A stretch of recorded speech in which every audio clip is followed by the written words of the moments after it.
Lineup for yesterday by Ogden Ash. A is for Alex, the great Alexander. More goose eggs he pitched than a popular gander. B is for Bresnahan, back of the plate. The Cubs were his love and McGraw his hate.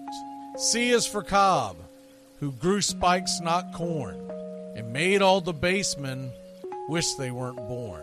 D is for Dean, the grammatical diz.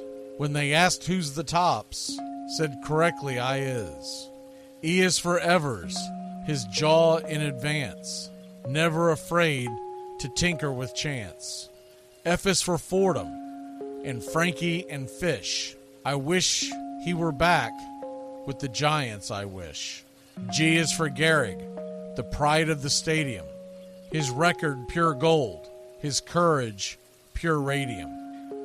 H is for Hornsby, when pitching to Raj, the pitcher would pitch, then the pitcher would dodge. I is for me, not a hard-hitting man, but an outstanding all-time, incurable fan. J is for Johnson, the big train in his prime, was so fast he could throw 3 strikes at a time.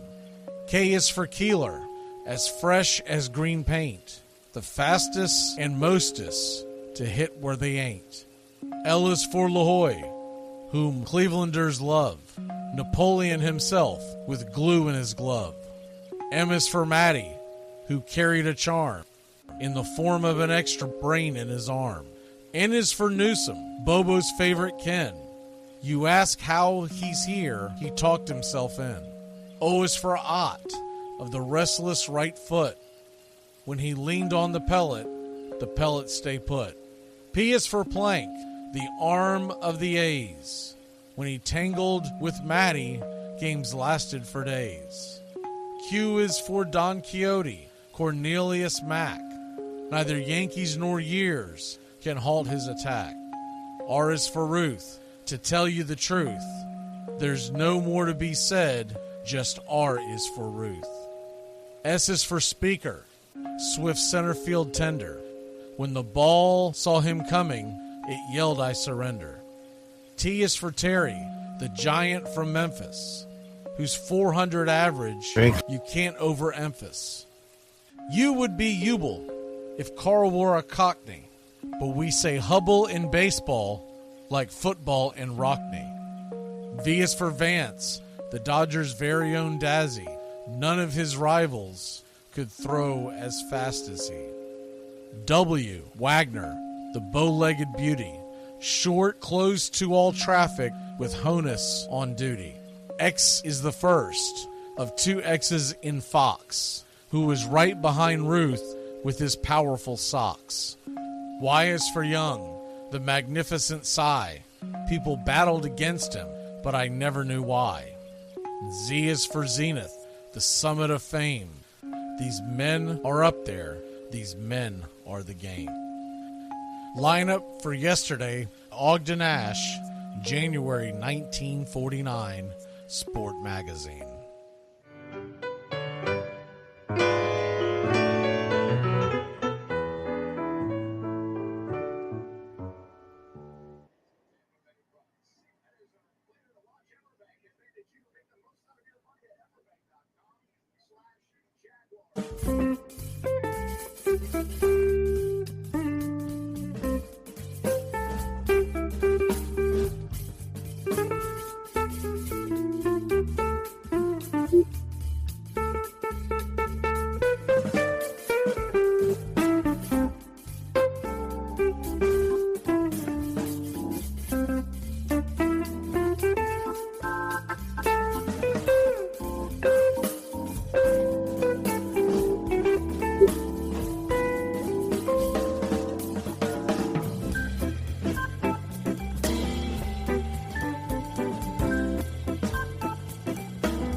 Braves Country. I'm Mac Magee.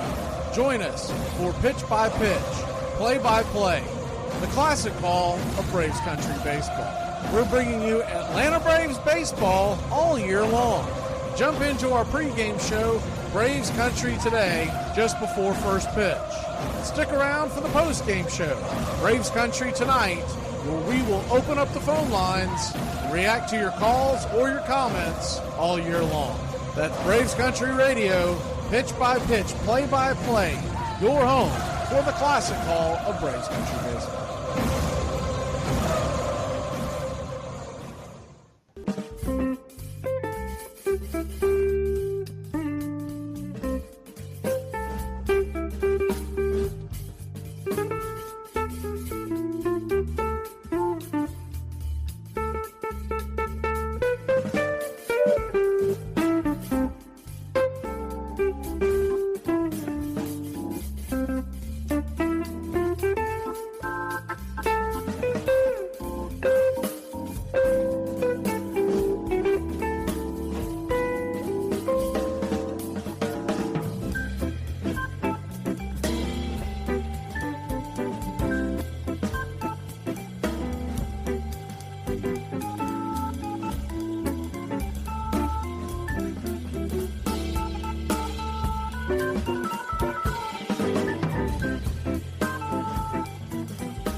You're listening to Braves Country Radio, your home for the classic call of Braves Country baseball. Hey Braves Country, this is Mac Magee with Braves Country Radio. We are bringing you pitch by pitch, play by play of your Atlanta Braves all year long. Please like and subscribe today. It's free and it helps us bring you more of the game we all love. Braves Country Radio, your home for the classic call of Braves Country baseball.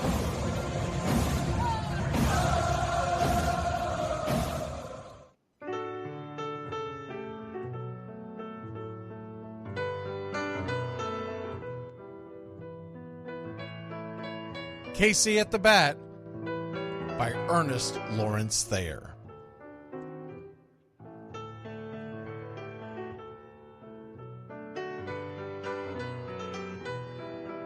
The outlook wasn't brilliant for the Mudville Nine that day. The score stood 4-2, but with 1 inning more to play. And when Cooney died at first, and Barrows did the same, a pall-like silence fell upon the patrons of the game. A straggling few got up to go in deep despair. The rest clung to the hope which springs eternal in the human breast. They thought, if only Casey could but get a whack at that, we'd put up even money now with Casey at the bat. But Flynn preceded Casey, as did Jimmy Blake, and the former was a hoodoo, while the latter was a cake. So upon that stricken multitude grim, melancholy sat, for there seemed but little chance of Casey getting to the bat. But Flynn let drive a single, to the wonderment of all, and Blake, the much despised, tore the cover off the ball. And when the dust had lifted, and men saw what had occurred, there was Jimmy safe at second, and Flynn a hugging third. Then from 5,000 throats and more rose a lusty yell. It rumbled through the valley, it rattled in the dell. It pounded on the mountain and recoiled upon the flat, for Casey, mighty Casey, was advancing to the bat. There was ease in Casey's manner as he stepped into his place. There was pride in Casey's bearing, and a smile lit Casey's face. And when responding to the cheers, he lightly doffed his hat. No stranger in the crowd could doubt 'twas Casey at the bat. 10,000 eyes were on him as he rubbed his hands with dirt. 5,000 tongues applauded when he wiped them on his shirt. Then while the writhing pitcher ground the ball into his hip, defiance flashed in Casey's eye, a sneer cooled Casey's lip. And now the leather-covered sphere came hurtling through the air, and Casey stood a-watching it in a haughty grandeur there. Closed by the sturdy batsman, the ball unheeded sped. "That ain't my style," said Casey. "Strike one," the umpire said. From the benches black with people, there went up a muffled roar, like the beating of a storm waves on a stern and distant shore. "Kill him! Kill the umpire!" shouted someone on the stand, and it's likely they'd have killed him had not Casey raised his hand. With a smile of Christian charity, great Casey's visage shone. He stilled the rising tumult, he bade the game go on. He signaled to the pitcher, and once more the dun sphere flew. But Casey ignored it, and the umpire said, "Strike two!" "Fraud!" cried the maddened thousands, and echoed answered, "Fraud!" But one scornful look from Casey, and the audience was awed. They saw his face grow stern and cold. They saw his muscles strain. And they knew that Casey wouldn't let that ball go by again. The sneer is from Casey's lip. His teeth are clenched in hate. He pounds with cruel violence his bat upon the plate. And now the pitcher holds the ball, and now he lets it go. And now the air is shattered by the force of Casey's blow. Oh, somewhere in the favored land, the sun is shining bright. The band is playing somewhere, and somewhere hearts are light. And somewhere men are laughing, and somewhere children shout. But there is no joy in Mudville. Mighty Casey has struck out.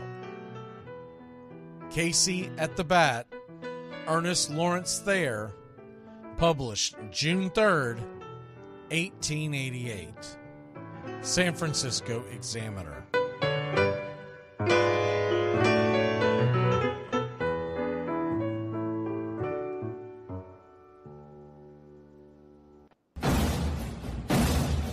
Hey Braves Country, I'm Mac Magee.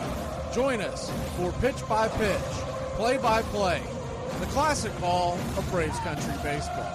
We're bringing you Atlanta Braves baseball all year long. Jump into our pregame show Braves Country Today just before first pitch. Stick around for the postgame show, Braves Country Tonight, where we will open up the phone lines and react to your calls or your comments all year long. That's Braves Country Radio, pitch by pitch, play by play, your home for the classic call of Braves Country Baseball.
What's up, Braves Country? Looking forward to a great Atlanta Braves season. See y'all at the ballpark. Love you.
Lineup for Braves Country by D.M. McGee, 2024. A is for Aaron, the Hammer and Hank, the real home run king. Take that to the bank. B is for Bobby. Cox never cowered. He'd give Blue quite an earful on his way to the showers. C is for Chipper. Don't call him Larry. He would show up in Shea, the Mets he would bury. D is for David. Justice he'd bring. A Game 6 solo brought Atlanta their ring. E is for Eddie Matthews. 512 bombs away. Lit skies from Boston to Milwaukee to the A. F is for Fred. McGriff, dog-biting crime. A fire was lit the day he arrived. G is for Glavine. Southpaw winds and kicks. Changing speeds east and west. A gem in Game 6. H is for Harry and his brother George Wright. The father of baseball, Boston pennants in flight. I is for inning, ending double play. Riley to Ozzie to Olsen all day. J is for Jones. Andrew let her fly, and his gloves in center is where singles would die. K is for strikeouts, a plenty from Strider. The quads in the stash, getting swings from that slider. L is for Lopez. Javi to B-Mac. Travis and Smurf, we've been lucky to see that. M is for Mad Dog. He won 355. Could swat flies with the changeup and still bust you inside. N is for Necro. He got to the hall by bending and knuckling and floating that ball. O is for Otis. Old Nixon could fly. The catch at the wall baffled our eyes. P still for Peterson. We were all rockin' pearls. With Eddie and Jorge, we were out of this world. Q is a quandary for why Dale is not in. Murphy MVPs again and again. R is for ranking. The top pitchers lore. Remember Kid Nichols, 107 WAR. S is for Smoltzy. The big three in the hall. When the game's on the line, you give John the ball. T is for Tyler, Matzik, and the gift of 2021, the entire night shift. U is for Chavez, but we say Uncle Jesse. The frames, the release, kept the batters guessing. V is Van Weeren, Skip Carey 2, Don Ernie Joe, the tales from the booth. W is Warren, Spawn Johnny Sane. They'd ride him in Boston and then pray for rain. X is Mazzoni. Yeah, X marked the spot. Leo rocked next to Bobby, and his pitchers stayed hot. Why it makes us feel young, the game's main appeal. Chopping through the battery, there's no better feel. Z is for Zip Boom Bam, Ramalama Ding Dong. Throughout the summer, we sing that song. From AJ to eyeglasses and a hell of a pen. Mad Max, Uncle Charlie, win after win. A cannon from short, and RC you later. Acuna Matata, there is no one greater. Though you can't fit them all when you just A to Z. Think of your favorites in the rafters we see. I started with 3, then 10, 25, 47, 31, and of course 29. Let's not forget 21, 41, 35, the great 44, or 755, and old number 6, who led his great teams. The pennants were flying. It felt like a dream. From Boston to Milwaukee to Atlanta's TBS, a family, a tradition, Braves Country's the best. Lineup for Braves Country by DM McGee, 2024.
look like me, you can't smoke like me. So don't try and be like me. Let's party together.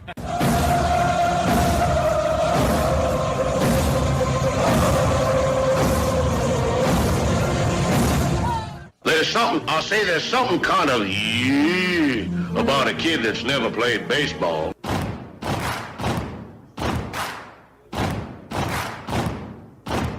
Baseball is a beautiful thing. It's more beautiful in an old park. It's asymmetrical and quirky. But even in a dome with artificial turf, it's beautiful. The way the field fans out, the choreography of the sport, the pace and rhythm of it. The fact that that pace and rhythm allows for conversation and reflection and opinion and comparison. In right field, the crowd is tormenting Strawberries, singing, Darryl, Darryl. Little roller up along first, behind the man. It gets through Buckner. Here comes Knight, and the Mets win. And there's a fly ball deep to left. It's on its way. There it goes. And the Yankees are going to the World Series. Aaron Boone. Ground ball stabbed by Folk. He has it. He underhands to first for the first time in 86 years. The Red Sox have won baseball world championship. Can you believe it? It's a pastime, something you do. It's entertainment, something you watch. And it's a shared experience, something you talk about and read about. But you can apply those same three criteria to other things. What makes baseball special is that it's the best game that's ever been devised. Smith corks one into right, down the line. It may go. Go crazy, folks. Go crazy. Sure as God made green apples, someday the Chicago Cubs are going to be in the World Series. A little bouncer slowly toward Bryant. He will glove it in front of Rizzo. It's in time. And the Chicago Cubs win the World Series. Cubs win. What a lucky break. The good Lord wants the Cubs to win. How can you not be romantic about baseball? If baseball is about caring, about loyalty and rivalry. Braves fans are on their feet hoping for some kind of a bleeder or a seeing-eye single. Here's the 1-2 pitch. Fastball hit high and deep down the right field line. It's going back, back, back. Is it fair? Is it zip, boom, bam, it's gone. Ram-a-lam-a ding dong, a 3-run shot, and your Atlanta Braves have taken a 1-1 lead. She's gone, baby!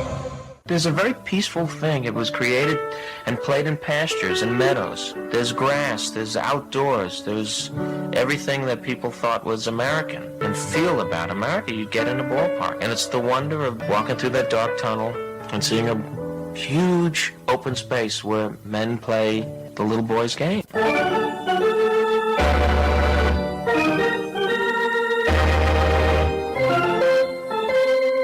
I believe in the Church of Baseball. I've tried all the major religions and most of the minor ones. I know things. For instance, there are 108 beads in a Catholic rosary and there are 108 stitches in a baseball. I prefer metaphysics to theology. You see, there's no guilt in baseball, and it's never boring. It's a long season and you gotta trust it. I've tried them all, I really have.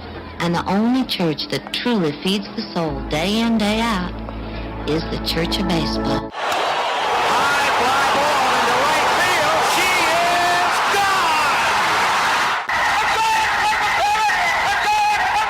Swung line drive, let's see him. 1 run is in. Here comes Green. Here's the throw to the plate. He is safe. You're in Braves country. If there's a bigger thing going on right now, I don't know what it is. We're down to 1 strike here. Gurriel, the last hope for the Houston Astros. Here's the 0-2 pitch.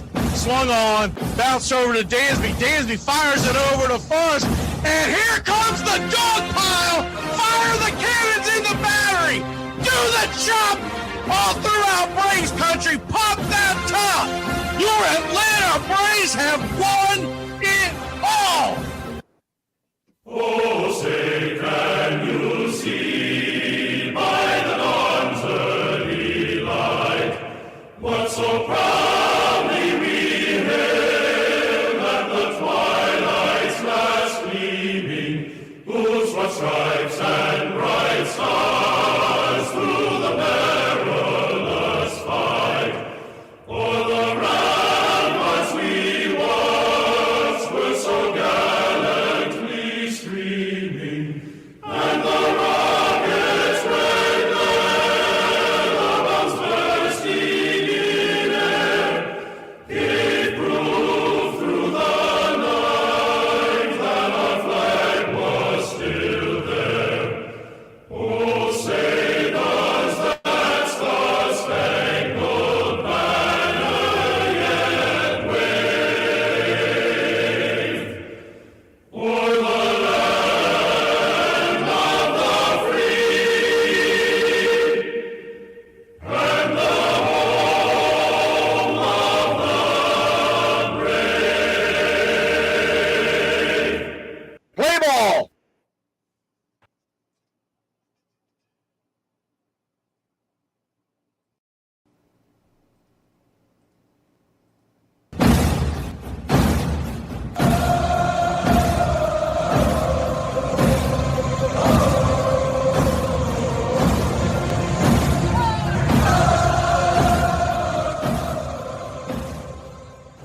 Down a beer? 7 o'clock in the morning. Scotch? Hey, howdy, hi, and how the hell are you? Pull up an armchair, girls and boys, and join us for Braves Country Baseball. You're listening live, and the scene is Angel Stadium, Anaheim, California, where we're set to bring you pitch-by-pitch, play-by-play of your Atlanta Braves. Hi, I'm Mac Magee. Here are your starting lineups for today's action. Leading off and patrolling center field for your Atlanta Braves, it's Michael Harris II. 6 home runs, 25 RBI, 8 stolen bases, batting .248. Austin Riley batting second, playing third. 19 home runs, 56 RBI, a .257 average. Batting third, the designated hitter Marcell Ozuna. 35 home runs and 90 RBI, a .302 average, followed up by Matt Olson. He's batting cleanup and playing first. 21 home runs, 62 RBI, a .231 clip. Travis d'Arnaud is back behind home plate. He's got 13 home runs, 40 RBI, 1 stolen base, batting .252. And Ramon Laureano is in right field and batting sixth. He's got 5 home runs, 13 RBI, 4 stolen bases, batting .214. Jared Kelenic is batting seventh and playing left. 13 home runs, 37 RBI, 6 stolen bases, batting .237. They have finally moved down Orlando Arcia to the 8th spot. He's playing short. 11 home runs, 34 RBI, batting .226. Whit Merrifield is batting ninth and playing second. 3 homers, 12 RBI, 14 stolen bases, batting .207. Once again, Jorge Soler not in the lineup. No move has been made as of yet to coincide his 3-day absence. The Los Angeles Angels were late getting their lineup card out, so we'll go over it as the game goes on. On the mound for your Atlanta Braves, it's Chris Sale Day. The conductor is 13-3 with a 2.61 ERA, a .98 whip, 134 innings pitched, 177 strikeouts, 102 hits, 30 walks, and 8 home runs served. He'll be going head-to-head with Griffin Canning. He's 4-10 with a 5.11 ERA, a 1.4 whip, 128 innings pitched, 133 hits allowed, 93 strikeouts, 47 walks, and 22 home runs served. Calling balls and strikes tonight behind home plate, it's John Lipka. First base will be manned by Rob Drake. Second base umpire is James Hoy. And down the third base line, it's James Hoy. First pitch temperature at Angel Stadium in Los Angeles, California, 79 degrees tonight. The wind is blowing out to dead center field at 7 miles an hour. Your Atlanta Braves are 64-58 on the air, 32-32 on the road. The Halos are 53-69, 27-38 at home. Your Atlanta Braves come in minus 215 on the money line. The over-under is 8.5. We'd like to thank all the country club members for helping support the channel, please become a Country Club member today. And if you haven't already, smash that like and subscribe to Braves Country Radio. Well, it's about that time. Grab you a cold one. Find you an armchair. It's Braves Angels Game 2 of a 3-game set. Atlanta looks to even up the series with the conductor on the mound. You Country Club members, we've got the conductor emoji kicking for you in the chat. Your Atlanta Braves try to keep pace, keep their wild card lead with a chance to win this series and the road trip tomorrow at 4:07 first pitch.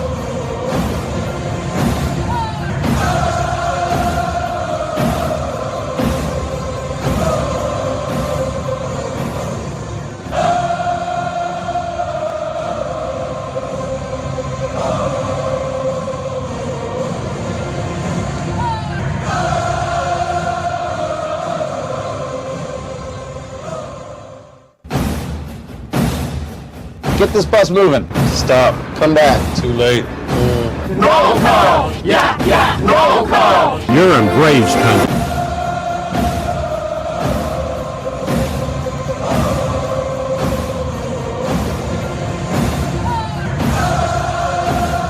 Good evening, Braves Country. Let's try a little something here. Let's get it going.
Good evening, Braves Country. Let's get it going. Here we go. Griffin Canning and the Los Angeles Angels are wearing their home reds. Red tops, white pants, red caps with the red A, the halo across it. Atlanta is in their road grays, or classic road grays, with the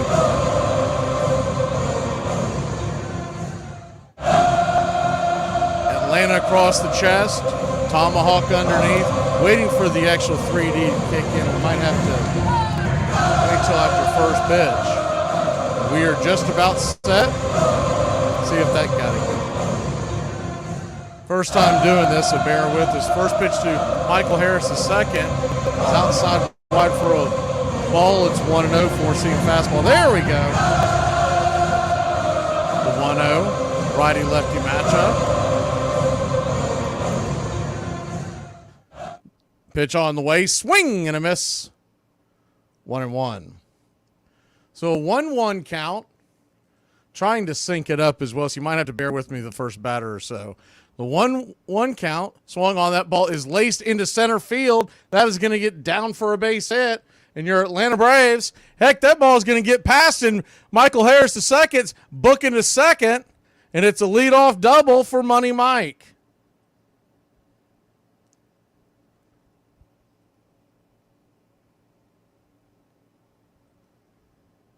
This thing is moving a little slower than it was in the preview, but nonetheless, it'll get caught up.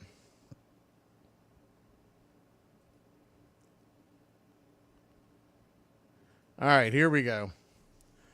First pitch on the way to Austin Riley. Righty-righty matchup. Kicks and fires. Pitch down and away. Slider misses. It's 1-0.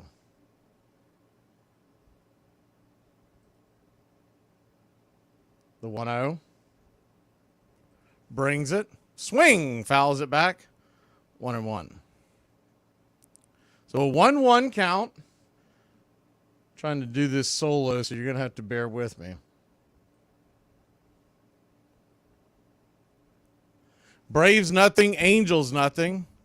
The 1-1 pitch, high and inside, 93 miles an hour, 2-1. The 2-1.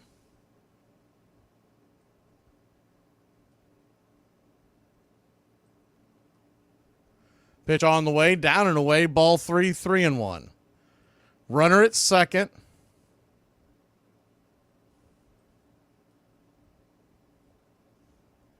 The 3-1 pitch. Canning comes set. Kicks and fires. Swing! That ball's laced into left field. That's going to get down for a base hit. Michael Harris II got a late jump on that, so he's going to be stuck at third, but we got runners on the corners. Nobody out, and Marcell Ozuna coming to the plate.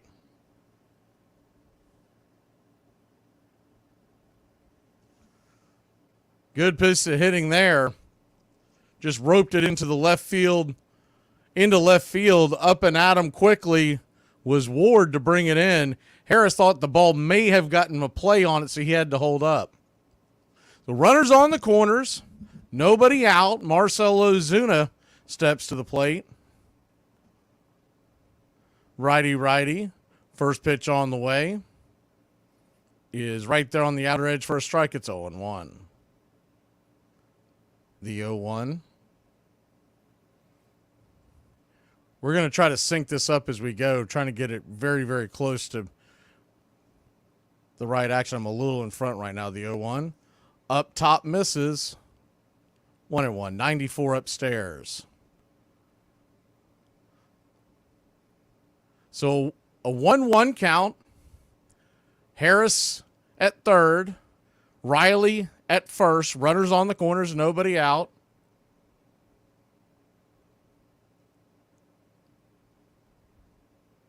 Comes set, brings it. Swung on, chopped foul. 1-2.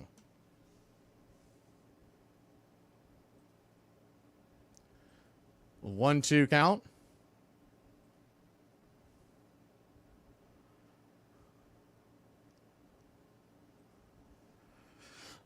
Righty, Canning, his 12th pitch of the inning. Swing, just got a piece of that. Just got a piece of it. 1-2.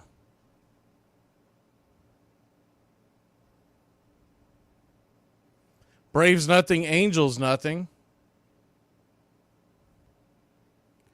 The 1-2 as Ozuna digs in.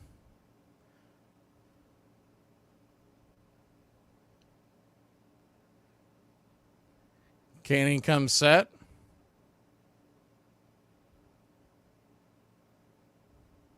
Pitch on the way. Up top misses, 94 miles an hour, 2-2. So a 2-2 count.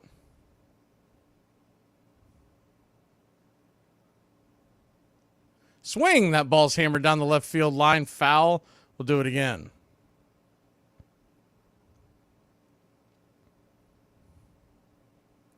The 2-2. Canning.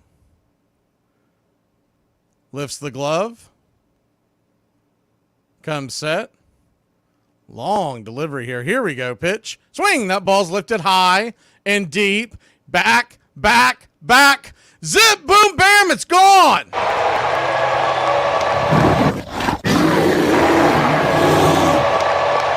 Wham-a-lam-a ding-dong, the 3-run shot. Marcell Ozuna, 437 happy feet later. Your Atlanta Braves have taken a 3-0 lead.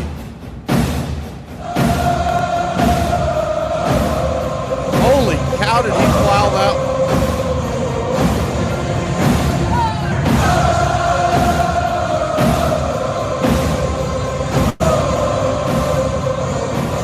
He knew it, man. He started walking.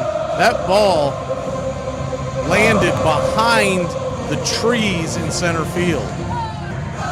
First pitch on the way to Matt Olson is upstairs for a strike. It's on 1. The 0-1. Righty lefty. Misses outside, 1-1. So a 1-1 count. Braves lead it 3-0. Pitch on the way. Swing. Fouls it back. It's 1-2. I think we're pretty close. I'll try to play with it later. I think we're pretty close to getting the video and the audio lined up. The 1-2. Canning brings it. Outside wide, 2-2. So a 2-2 count.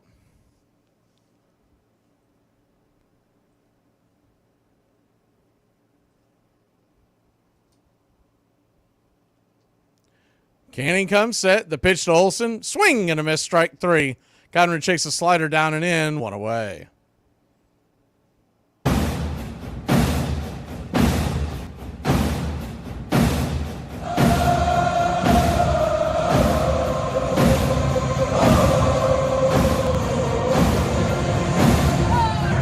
One down.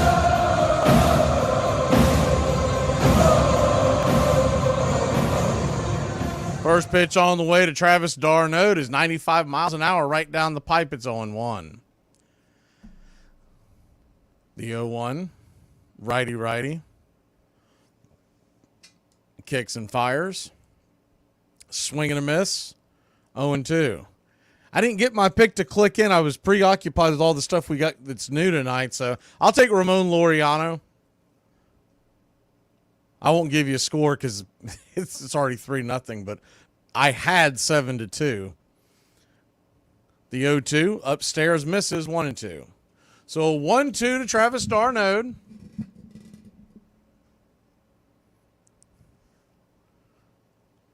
Pitch on the way, swung on, chopped foul down the first base line. We'll do it again, 1-2. Canning working quickly, but still at 24 pitches.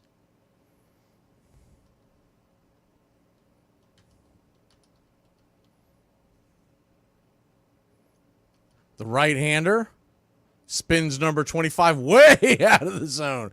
Just a bit outside. Good Lord almighty. That thing was... I like how the video here on the cast actually represents what just happened. That ball went flying. In fact, Logan O'Hoppe, the catcher, didn't even really give too much effort. He's like, no one's on base. I'm not catching that thing. The 2-2. Swing. Just got underneath that. 87 miles an hour. Pops it up. Zach Neto, the shortstop, will make the catch. 1 away. Or 2 away, excuse me. 2 down. Ramon Laureano comes in. Laureano had a pretty good career against Canning. They saw a lot of each other back when Laureano was with the A's. He's 7 for 16 lifetime. The first pitch swung on, chops it over to third. That's going to be an easy 5-3 put out to end the inning. But out for your Atlanta Braves have put 3 on the board. It's Chris Sale Day. All aboard. Let's get it. All aboard. Whoa, whoa. Chicka, chicka, chicka, chicka, chicka, chicka, chicka, chicka. Whoa, whoa. What's your country's biggest flex on the rest of the world? Well, as Germans, we obviously have to say world cars. Cars. Yep, cars, definitely. Here are 5 classic Gen X moods everybody should know. I'm too old for this shit. I do not get paid enough for this shit. I do not have time for this shit. I am too sober for this shit. I am too tired for this shit. Join the Country Club today. The first month is free. You'll have access to badges, one-of-a-kind emojis to display your Braves pride throughout the ball game. You'll also get instant access to our video drops, members-only chat, wallpapers, and more is on the way. Help support Braves Country Radio. Join the Country Club today. America, you have been gatekeeping something from me. Why? I'm a Brit in America, and there's one thing in America that is the best, and Americans don't speak about it, because you don't want to give it away. You want to gatekeep it. Crushed ice. Crushed ice is the greatest thing to come out of America since Dolly Parton. Crushed ice is straight from heaven. It has been dropped from the pearly gates. Crushed ice is life. It is life. I think fans have been able to compartmentalize their disappointments and still enjoy it the way they used to. And I think we've built up the same sort of sieve for letting experience through that we have with real people in our real lives. We don't expect them to be saints, and we no longer expect our athletes to be. We expect them to be the same range of people that we see in the rest of our life. And I think that one of the reasons that baseball has not only not lost popularity, but gained it, is as its flaws become apparent, it actually gains depth and humanity, even as it loses its fairy tale mythic qualities. What's up, Braves country? Looking forward to a great Atlanta Braves season. See y'all at the ballpark. Love you. Welcome back to Braves Country Baseball. Put the poll up there to see if everyone likes the new scoreboard, whatever you want to call it, the video that's playing along with the game. First pitch on the way from Chris Sale. Is upstairs, misses high, lefty-righty matchup to Taylor Ward. It's 1-0. Taylor Ward was one of the guys they had rumored to be coming to the Braves at the trade deadline before they got Jorge Soler, the 1-0. Outside wide, 2-0. I thought you'd like that, Brian. Rotad. The 2-0. Braves lead it 3-0. The pitch. 94, hit the outer zone, didn't get the call, and here we go. John Lipka doing John Lipka things. So a 3-0 count, that pitch definitely hit the zone.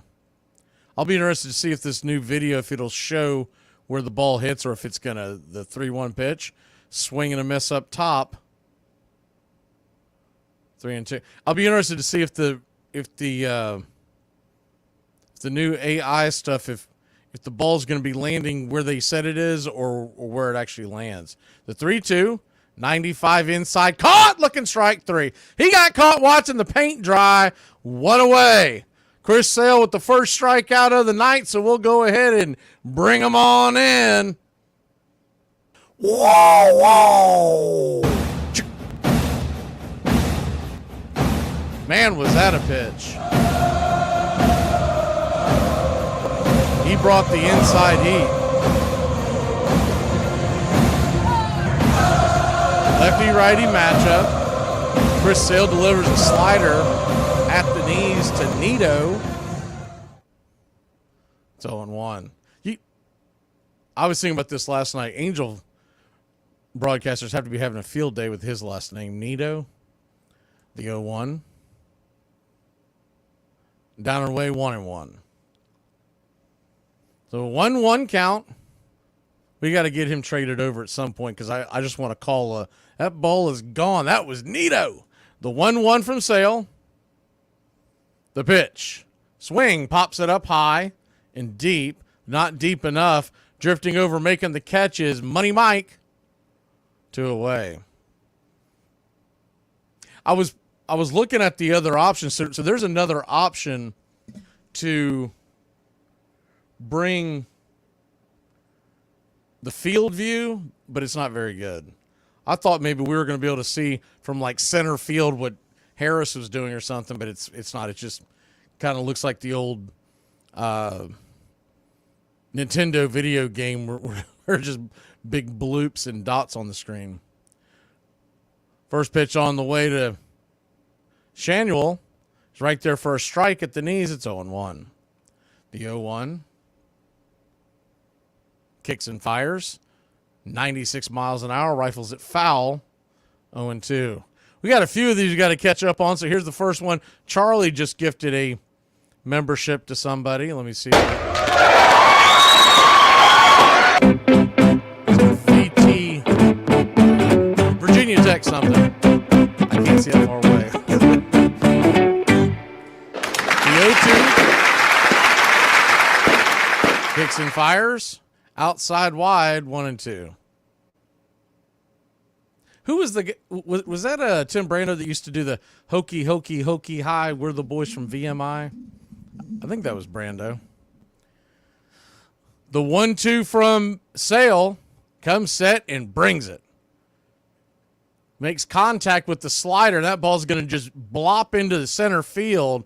That was a balloon, a seeing eye single if I ever seen one. That is what they call an old-fashioned Texas leaguer. And Chanel's getting a laugh out of it. 1 on, 2 outs. You know, he's probably lost it. This is the first time he's ever seen Sale. He just kind of check swinged it into center field. We got someone to catch up on with the goat, too. I saw he gave out a few of these.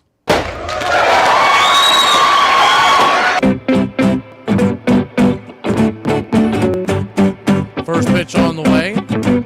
Right there at the knees for a strike. Slider. It's on 1. 1. Braves 3, Angels nothing. 2 outs. Former Atlanta Brave Kevin Pillar stands at the plate, batting .262, 7 home runs. The 0-1. Swing and a miss 0-2. I hated to see him go. When he had that video earlier in the year talking about how he really regretted leaving the Atlanta Braves organization, I believe it was the White Sox he signed with. The 0-2 pitch, down and away, 1-2, change up on the outside.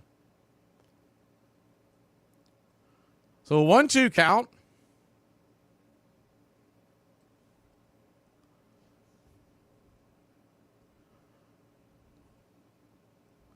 The 1-2 delivery, swing and a miss, 95, strike 3. He got him, and that'll end the inning. They get one on, but that's it. The conductor is rolling in the first. All aboard! Whoa, whoa! I'm 32 years old with a $300,000 net worth. That's really great. I'm 37, and I've got $22 in Kohl's cash. So, cool. This is why so many owners of ball clubs are so freaking jealous right now of teams like the Braves. The Battery, which is basically the city they built around the new ballpark in Atlanta. So that area, not including the ballpark, made $59 million in revenue last year. Third largest revenue generating category for the team, and it grows on a 10% annual basis. And this is why most teams want to create real estate experiences where they can own essentially a small city, own all of the business around it, and really capitalize. For some people, moral of the story is Braves are crushing it. For others, it's why you have jealous owners that are just sitting there and not necessarily spending on players because they're like, it's no fair. Look what the Braves are doing. They get to own a whole city, and I can't pull that off. Armchair. Y'all, I'm at the stage in parenthood where I finally understand why my parents were so upset when I didn't take that damn chicken out the freezer. On February 23rd, 1960, a brass band played Auld Lang Syne, and 200 die-hard fans watched as a 2-ton wrecking ball, painted to resemble a baseball, began to demolish Ebbets Field in Brooklyn, home of the Dodgers from 1913 to 1957. Roy Campanella was given an urn filled with dirt from behind home plate, his home, for 10 years before a car accident ended his career.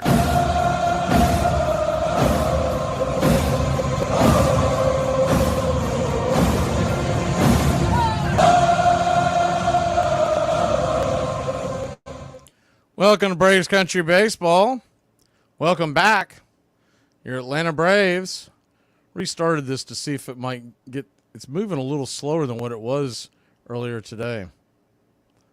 First pitch on the way is a slider. Down and in to Kid Kelnick. It's 1-0. The 1-0.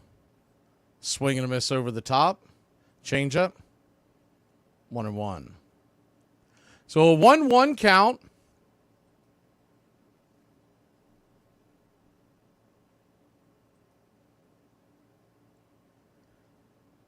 Righty-lefty matchup. The pitch on the way. Swing! That ball's lifted high and deep, going back on the track, making the catch at the warning track for a loud out number 1. Man, oh man alive. Thought he was going to get that one. That ball had a little too much air underneath it. That'll bring Orlando Arcia to the plate.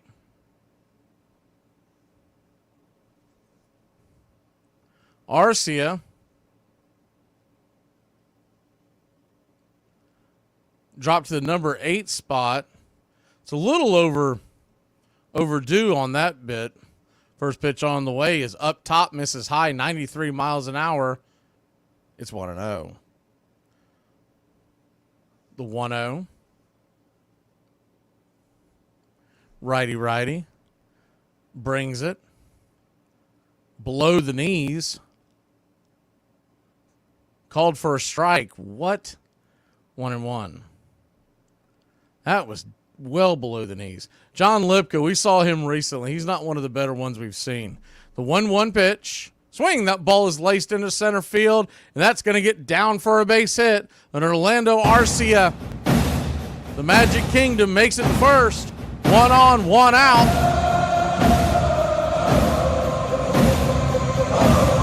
The New York Mets and the Philadelphia Phillies have both won. A few people asking about that. We'll hit the out-of-town scoreboard here in 1 second. The Braves can make up ground on Arizona. They lost again. They lost to the Rays 6-1. So in the wild card standings, they have a chance to close the gap a little bit there. First pitch on the way to Merrifield is up top for a strike. It's 0-1. The 0-1.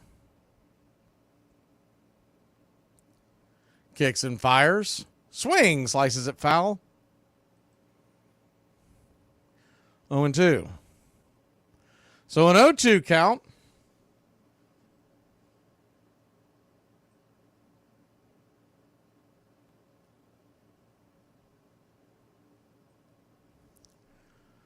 Righty. The pitch on the way. Up top, misses high. 1-2. Braves 3, Angels nothing. On the out-of-town scoreboard, a lot of games earlier today have finished up. Cardinals beat the Dodgers 5-2. They're going to flip it over to first to keep the runner close by.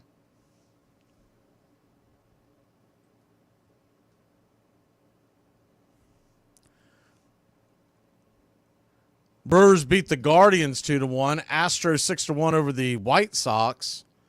A's 2-0 over the Giants. The 1-2 pitch swung on, and that ball is grounded over to second, but it's going to be a 4-6-3. Just missed out on the double play. Good hustle by Merrifield, and he'll keep it going here in the top of the second inning. The Braves leading it 2-0. Hard hit ball on the right side. He was trying to poke it through the hole. The big gap over there on the right side of the infield. Second baseman Lopez was able to get over there, turned and fired it to Nito, and he sent it down to first. Merrifield just beat it out. Kansas City Royals 13-1 winners over the Reds. Yowza. That game was 9-0 early in that one. I was keeping an eye on that one. When we went 9-0, I was like, I'm out of here. First pitch on the way to Michael Harris II, who's 1 for 1 with the double. Misses outside wide for a ball. It's 1-0. Harris doubled to left his first time up, scored on the Ozuna home run. The 1-0. Flip it over to first real quick, keep the runner close by. Phillies over the Nationals 5-1. Mets blanked the Marlins 4-0. Rays over the Diamondbacks. The 1-0. Swing. Fouls it back out of play.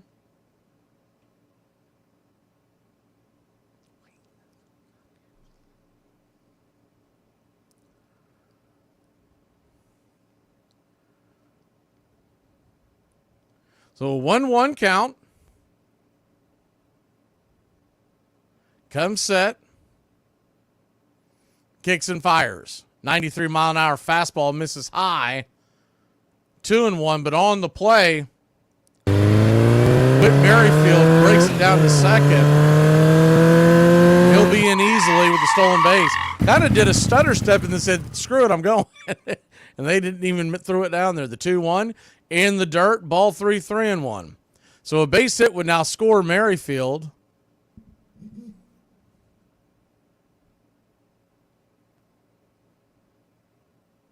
The 3-1 pitch.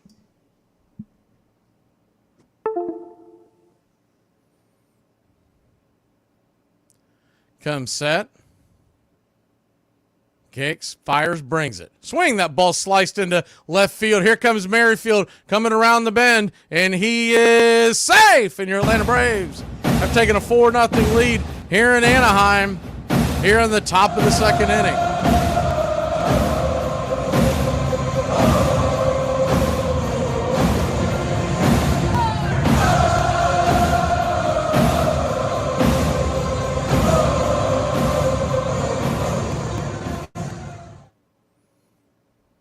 Good piece of hitting by Harris. Went the other way with the infield shading him to the right side and hit in between the 5-6. And it's 4-0 Atlanta.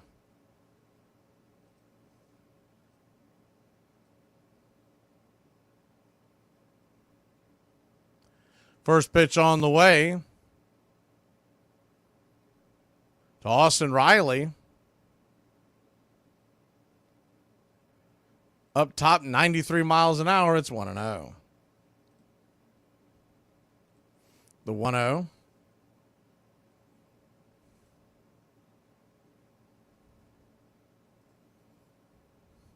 Righty.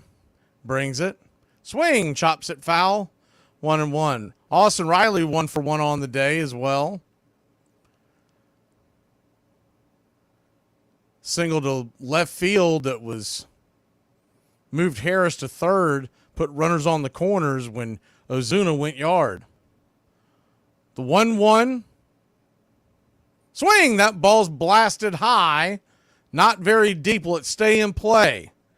It will. Man, making a basket catch. That was close. The third baseman over there, Drury, had to make a basket catch after getting tricked by the wind. We'll be back in a flash. Braves lead it 4-0. Life is hard, but it's harder when you're stupid. You like my man? He turn you on. Pick out a casket and your favorite church song. What is an open-faced sandwich? That is a sandwich on one piece of bread my grandmother used to make. One piece of bread, so it's not finished? It's finished. Did you run out of bread? No, I got plenty of bread. Then why'd you stop making the sandwich? The sandwich is made. Is the bread on top or bottom? Bread's on the bottom, piece of meat, cheese on top. You're so close to being done. If you fold it over, it's a finished half sandwich. The sandwich is finished. You should serve soup in a half sandwich like that place down the block with the bread bowls. They got so much bread, they're making bowls out of it. They could help with your shortage. I don't have a shortage. Then finish the sandwich. Give me this. Give me this. Bread thing is stressing them out. Big time. It ain't the bread! Hi, ladies. How you doing? I want to kill you. Oh, yeah. Take a number, honey. Orlando Cepeda had a remarkable year that year. He was the first unanimous MVP, getting more votes than any MVP ever. He really rips into this pitch. There it goes. Back, home run. It seemed as if all the Cardinals were at the top of their game in '67. Catcher Tim McCarver finished second in the MVP voting. Center fielder Kurt Flood would win a 5th straight Gold Glove and hit over .330. Lou Brock would lead the league in runs scored and stolen bases, while young hurler Steve Carlton chipped in with 14 wins as the Cardinals ran away with the pennant. What's up, Braves country? Looking forward to a great Atlanta Braves season. See y'all at the ballpark. Looking forward.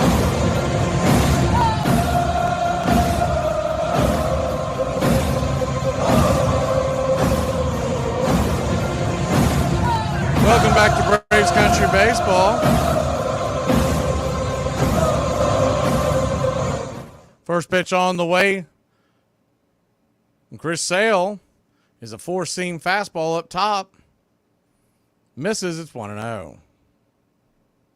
The 1-0. Missing high and out of the zone. Ball 2, 2-0. So a 2-0 count. Sale brings it. 95 on the inner cut.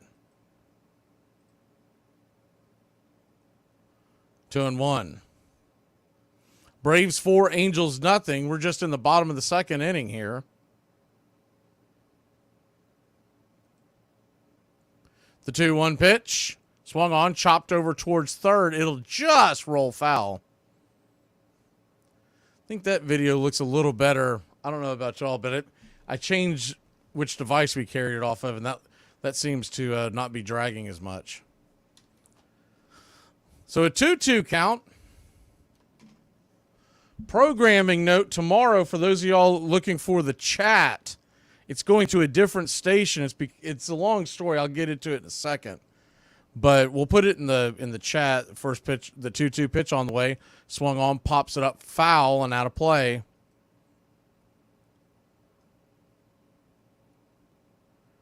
Braves 4, Angels nothing. The 2-2.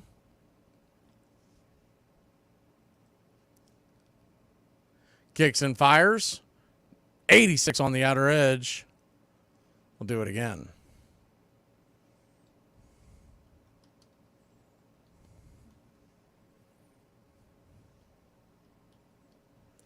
So a payoff pitch. Brings it. Up top, misses high, ball 4. And that'll put a runner on first with nobody out. Braves leading 4-0.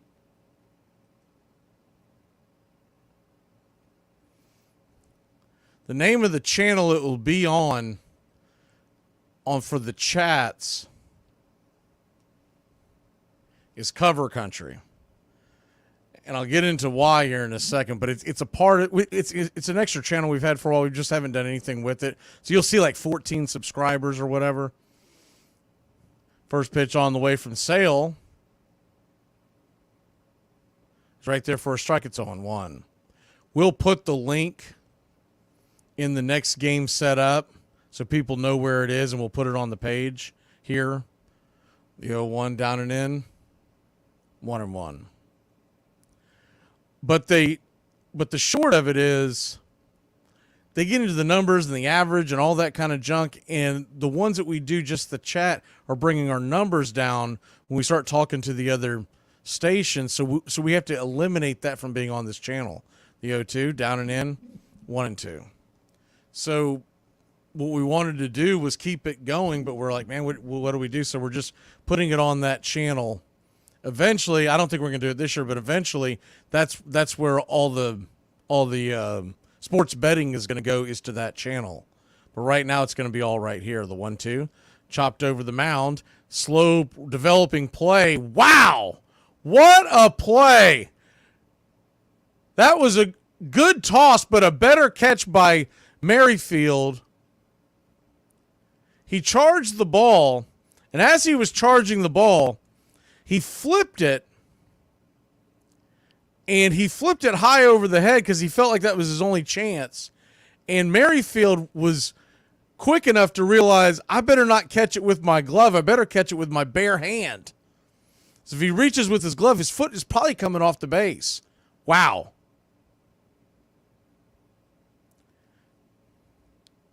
Yeah, that's what I figured. I couldn't see it before, but I started noticing it. I put it on it's not on the same device that I'm talking to you from. And I think that's what was dragging it. We'll probably learn as we go along, but anyways. Lefty-righty matchup. First pitch to Adele is right there for a strike. It's 0-1. The 0-1 runner at first, one out. 95 on the inner cut, 1-1. Or 0-2, excuse me. So an 0-2 count.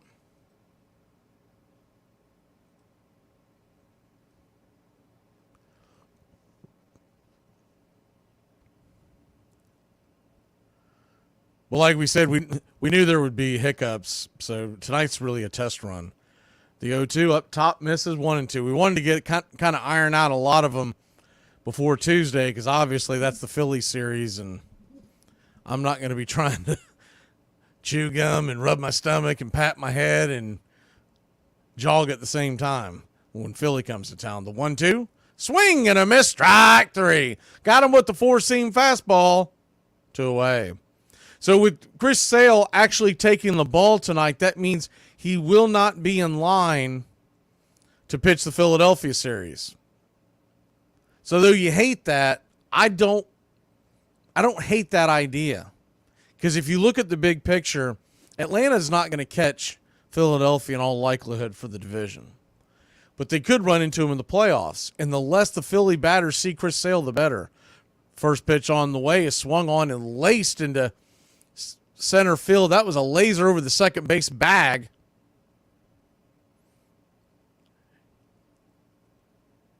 Good piece of hitting. Hammered it through the hole. And they got runners on first and second, nobody out.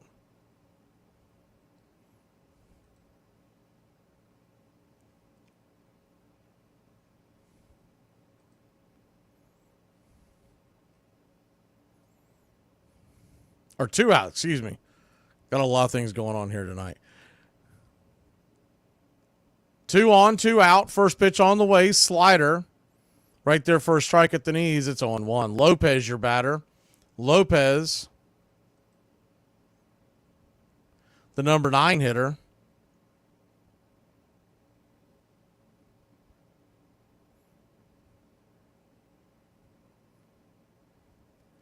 Pitch on the way. Down and in, 1-1. They've got Stefanik, I notice, on the screen.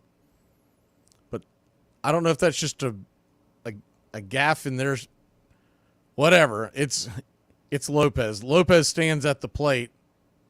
Stefanik was the number 8 hitter. The 1-1 brings it. Swing and a miss, strike 2. 97 miles an hour right down the pipe.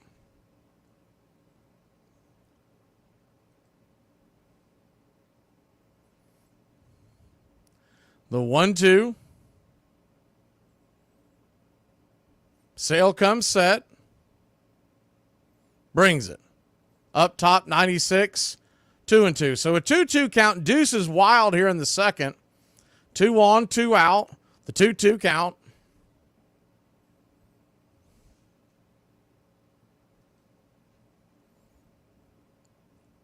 Braves lead it 4-0. Lopez, the number 9 hitter. The 2-2. Swung on, chopped foul down the line into the Angels' dugout. They call third base home here in Los Angeles.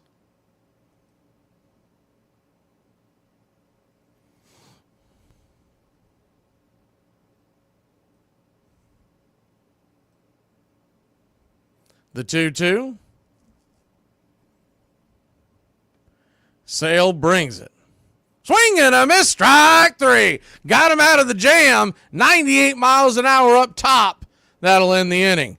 Angels threaten but can't score. We'll grab the bats. Braves lead it 4-0. You know what? I blame Barney for making me believe that if I love you, you'll love me. Because that's not how it works, you stupid purple mother. I want you to put the word out that my Atlanta Falcons are very much back. We are back, baby. We are back. NFC title contenders, best believe it. Let's go. So me and my fiance, we are getting married, right? And to be a part of our wedding, you have to pay $450 for a ticket, and that's for each guest. So we invited friends and family to our wedding.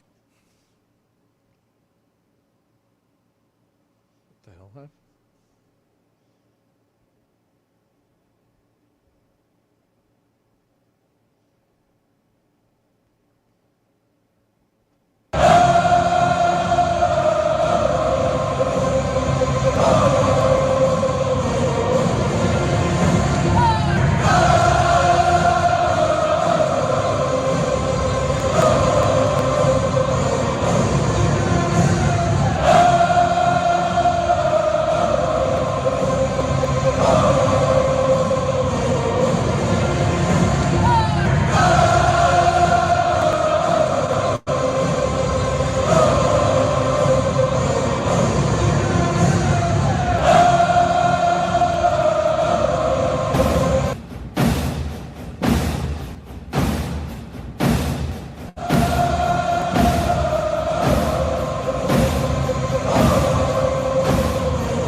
One of our clips cut off at 30 seconds. I went to look at it. I was like, what is going on?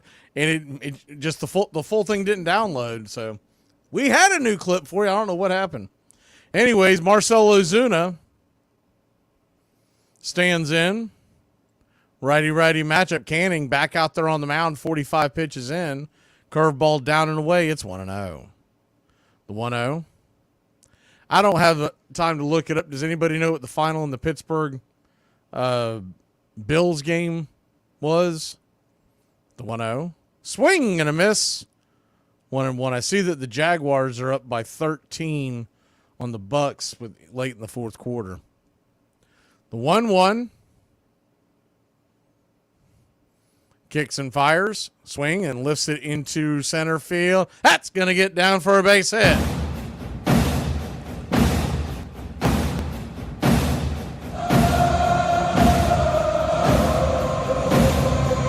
Piece of hitting there. He was just strong enough to fist that out into center field.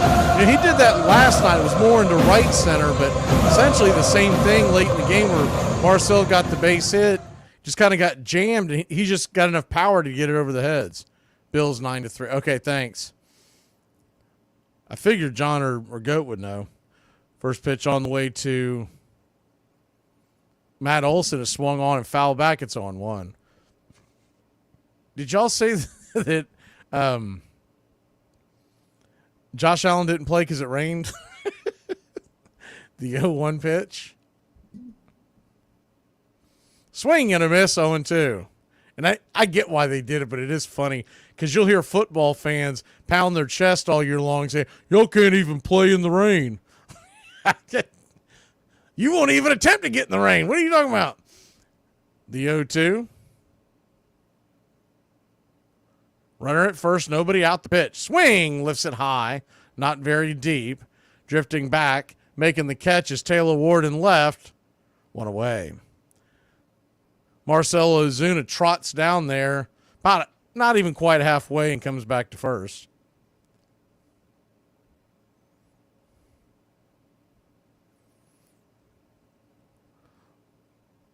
One on, one out.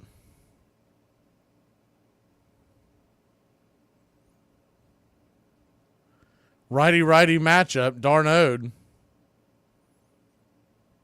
First pitch to Travis, a swing and a miss over the top. It's 0-1. The 0-1. I wonder if I zoomed out just a bit, if y'all can see. I guess not. I thought maybe you might be able to see Ozuna hanging out at first. The 0-1 brings it. Up top, misses 1-1. You can scroll around it and pivot the camera, but I'm not going to try that. The 1-1 swing chops it over to second. It's going to be a 4-6-3 inning-ending rally-killing double play. But your Atlanta Braves lead it 4-0. We go to the bottom of the third. Chris Sale cruising along here in L.A. And here are some fun facts that you may not know about St. Patrick's Day. Firstly, St. Patrick, our Irish patron saint, wasn't Irish. He was Welsh. As you all know, everybody wants to be Irish. Everybody wears green on St. Patrick's Day. We should actually be wearing blue. St. Patrick himself wore blue, but in around 1700s, people decided to turn it to green because of the clover. On average, Americans spend $5.9 billion on St. Patrick's weekend, just on alcohol. But in my beautiful little country of Ireland, up until 1970, St. Patrick's Day was considered a religious holiday, where you couldn't actually drink. However, after a quick law change and Ireland suddenly realising that tourism would be much higher with alcohol, we soon changed that. 2 away for Mark Grace, up to 329 for the year now with 9 homers and 51 RBIs.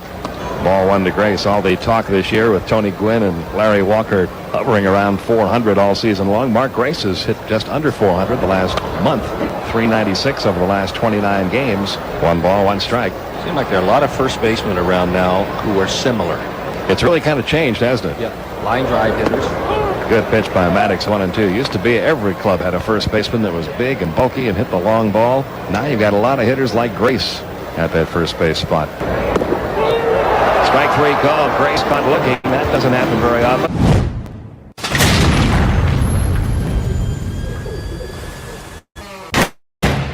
For 44 years, since Charles Hercules Ebbets had built his park on a garbage dump called Pigtown, Ebbets Field had united the hopes of the borough of Brooklyn and had been home to Wilbert Robinson and Dazzy Vance, Red Barber and Hilda Chester and the Dodger Symphony, Leo DeRocher and Pee Wee Reese and Duke Snyder, Larry McPhail and Branch Rickey and Jackie Robinson.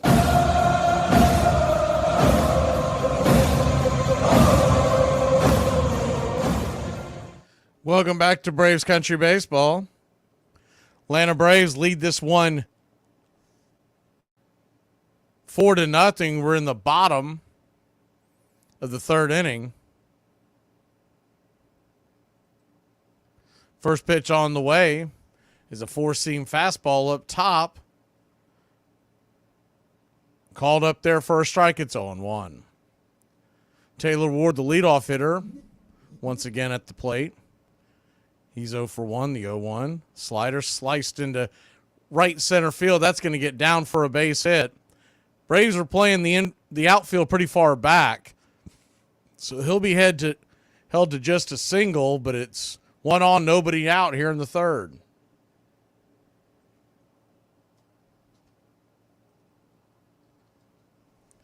That slider just kind of hung up there, and he's able to slap it.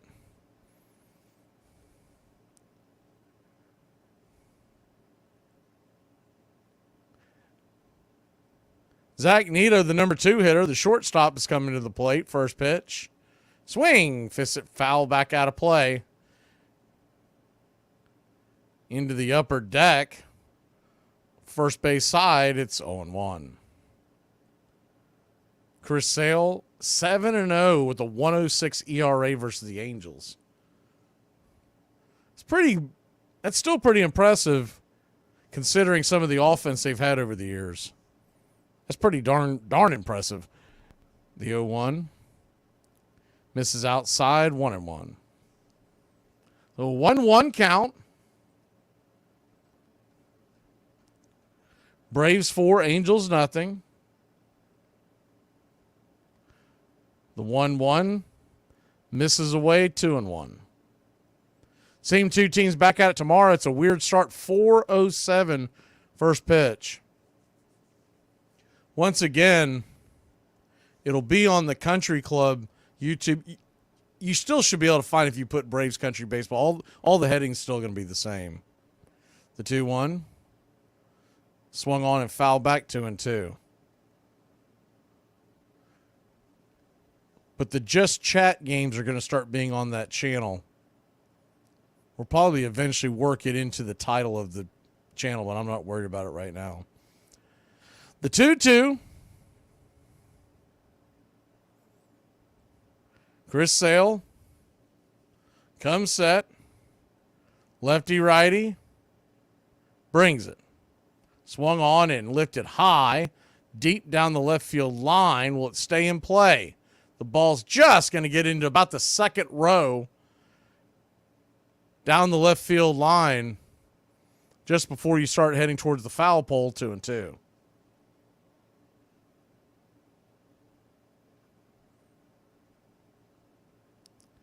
Braves will have Monday off. And then we host the Philadelphia Phillies for 3 starting Tuesday night. Tuesday night, Wednesday night, Thursday night.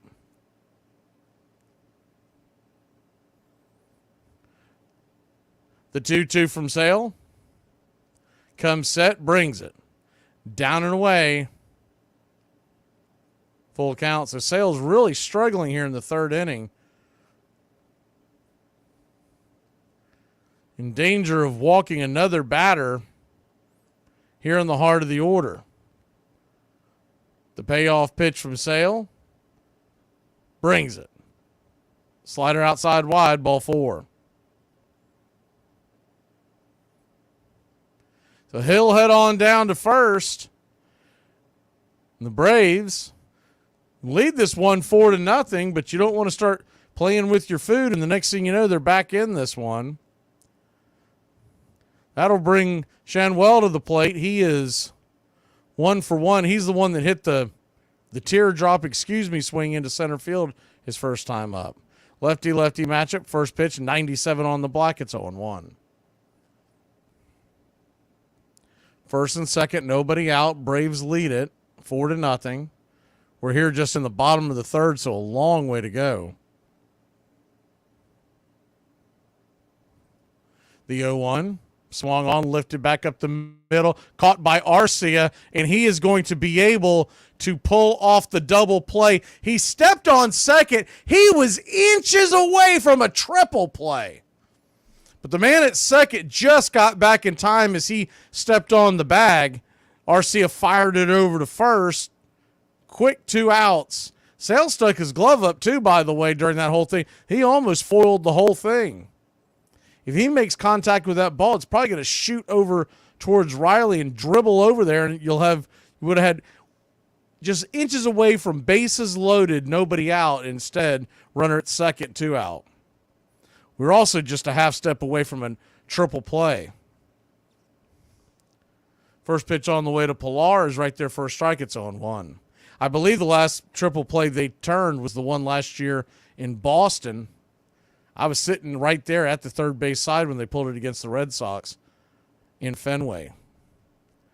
The 0-1, swing and a miss over the top by Pilar. It's 0-2.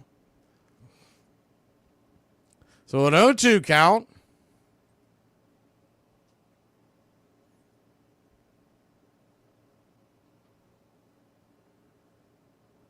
The pitch on the way, high and inside, 97 miles an hour, close shave. He had to spin around. 1-2. That might have been a purpose pitch. He might have just missed his spot. You really don't see Sale do that too much. I think he just missed his spot. The 1-2. I wish he would. I think he'd scare the hell out of everybody. Pitch up top, misses high. 2-2. So a 2-2 count. We just kind of wish he had a little more Bob Gibson in him. He's already scary enough up there, isn't he? The 2-2 pitch. Caught, looking strike 3. Got him with the changeup, froze him, and that'll end the inning. Angels put 2 on with nobody out, but the double play saves the day. What is a random baby name that you 100% will be naming your kid no matter what your spouse says? I'm going to name him Wussel, so people think he has a speech impediment. The old expression, rule of thumb, that has quite a dark origin actually. In the 1400s, it was legal in England to hit your wife with a stick, but the stick wasn't allowed to be thicker than your thumb. Hence the expression, rule of thumb. Hey Braves Country, this is Mac Magee with Braves Country Radio. We are bringing you pitch by pitch, play by play of your Atlanta Braves all year long. Please like and subscribe today. It's free, and it helps us bring you more of the game we all love. Braves Country Radio, your home for the classic call of Braves Country Baseball.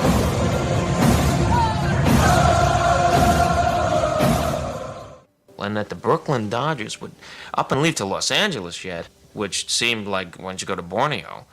You know, the only time I had seen L.A. was Mickey Mouse Club would show, and Disneyland is under construction, and it looked like the Amazon. They're in the where'd they go? And it was why here, so far away? And it was the mountaintop. They're preparing for a ballpark on a mountaintop. No, in the city next to the dry cleaner, so you could talk about it when you pick up your suit that had a mustard stain from the game before. Where's the corner bar? Where's the arguments? You know, where's the trolley where's the subway? How do you get there? Where do they got palm trees? What's Cary Grant and Doris Day doing at a game? You know, where's Al Schmenglowitz, who should sit there? Where's the band? What's going to happen to that band that was in right field, that crazy band? You know, what's going to happen?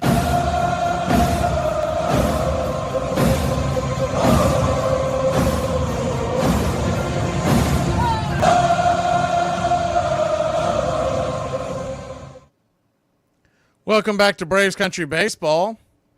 First pitch on the way to Laureano. Righty-righty matchup. Cannon goes back to work, brings it. 93 up top. 0-1. The 0-1. Kicks and fires. Down below the knees. 1-1. So a 1-1 count. 93-mile-an-hour four-seam fastball. The pitch from Canning. Down and away slider. Did he go around? They're going to say he did. First base umpire. Rob Drake says that he went. Hate the Drake. The 1-2.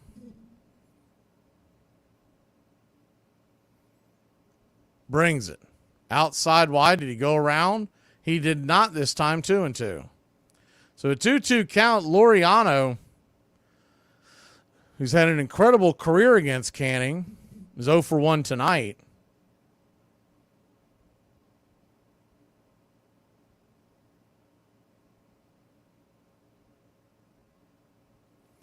The 2-2 pitch. Swing. Pops it up. Back foul. 94. Right there close to the hands. We'll do it again.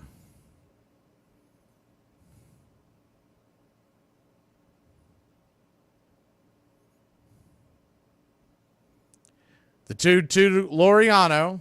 6-7 hit. 8 hitters due up tonight in this inning. The 2-2 swing and a miss, strike 3.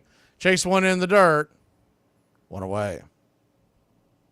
That's a pretty good pitch by Canning. Nasty slider. He'll show you 5 pitches. He's got the four seam, the change, the slider.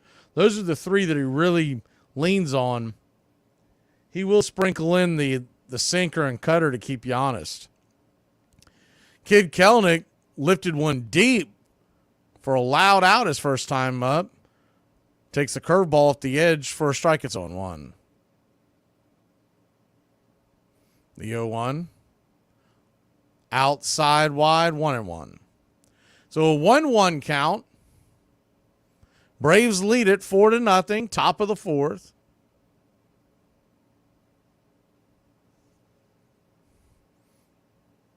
.94 miles an hour outside wide. 2-1. The 2-1.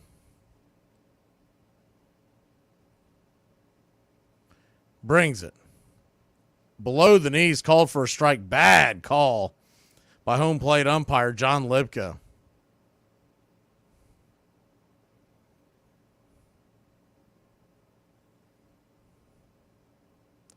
The 2-2. Canning comes set and brings it. Swing and a miss, strike 3. Chase that slider in the dirt, 2 away. He's not chasing that slider if he didn't get that terrible call below the knees. It's not just on the screen that you see populating right there, but it's on every single pitch track that I have open. They've all got that ball well out of the zone. And from my count, that is the 5th one he's called a strike tonight like that. First pitch on the way, 94 mile an hour four-seam fastball, high and out of the zone. It's 1-0. Lando Arcia, 1 for 1 on the night, the 1-0. Brings it. That pitch is well off the plate, 2-0. Standing on deck is merry-go-round Whit Merrifield. You'd love to clear the number 9 hitter. Arcia could get his way on, setting yourself up for the top of the order in the 5th. The 2-0. Swing over the top. 2-1. The 2-1 count.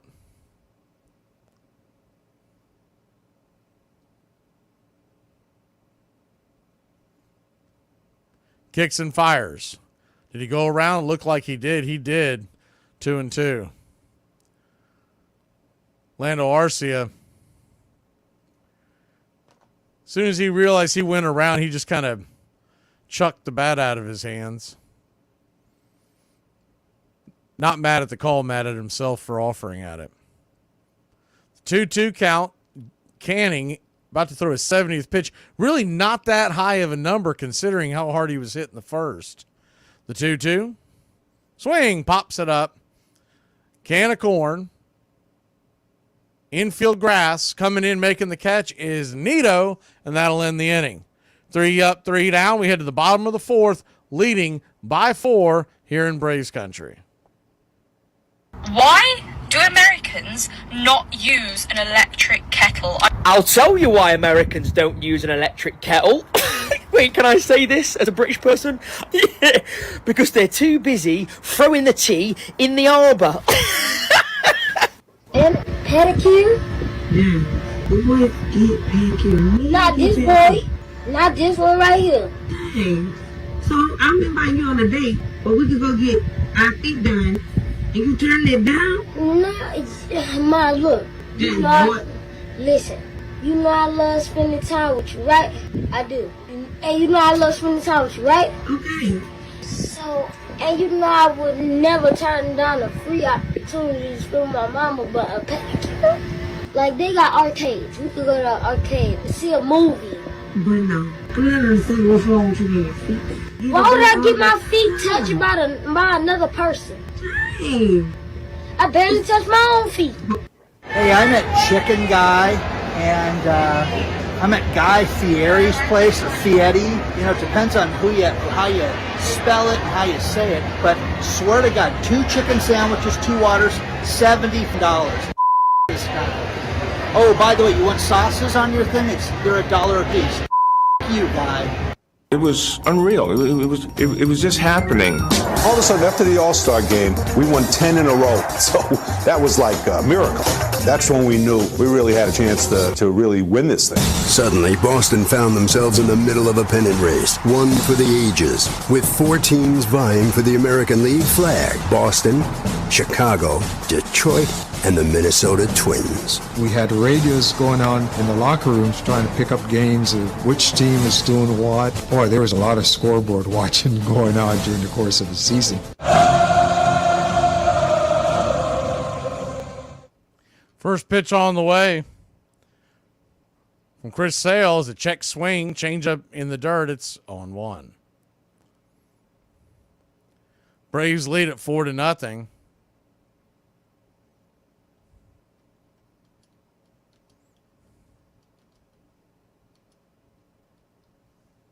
The 0-1.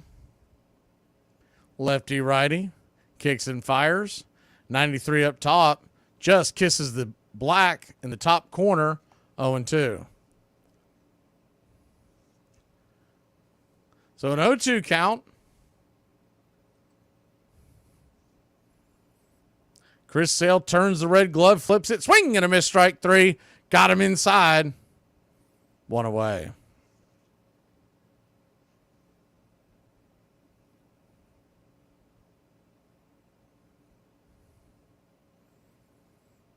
One down.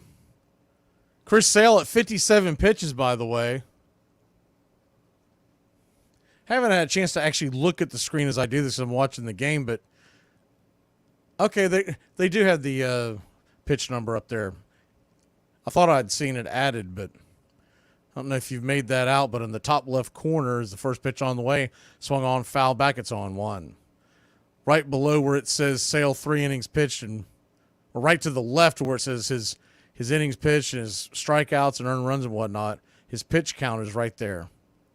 The 0-1. Swung on, chopped over towards short. Arcia's got it. Flips a soft toss over there to first base. 2 down. Drury out 6-3.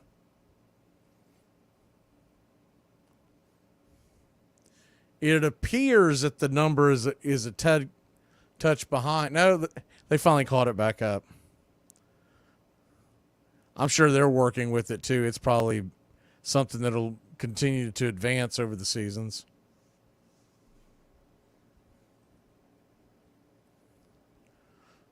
First pitch on the way, swing and a miss, slider over the top. It's 0-1. Braves 4, Angels nothing. Joe Adell 0 for 1, standing at the plate. The 0-1. Sale lets her rip. 95-mile-an-hour fastball.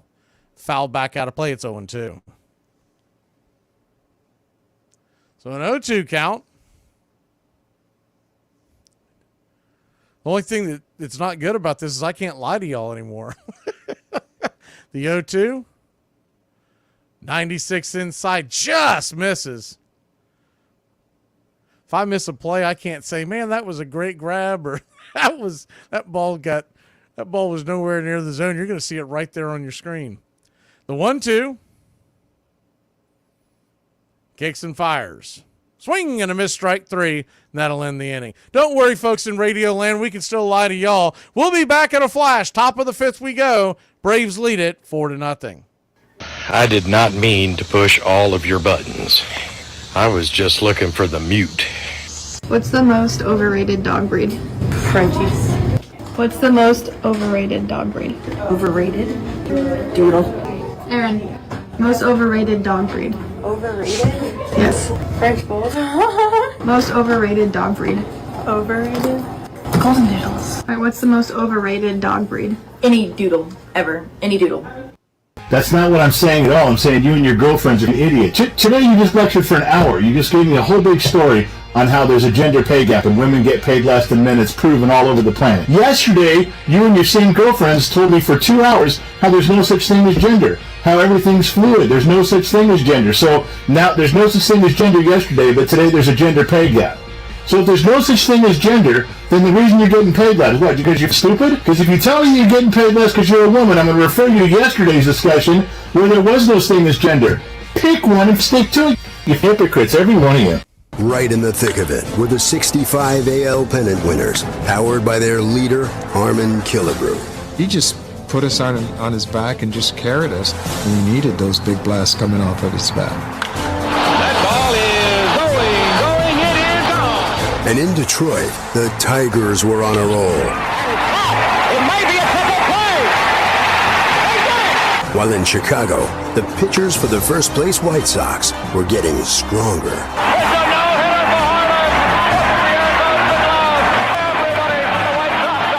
And to stay in the race, Boston needed Lonborg, Yaz, and Tony C to stay hot. High fly ball to left field. Will Willie have room? He don't. Into the netting for a home run.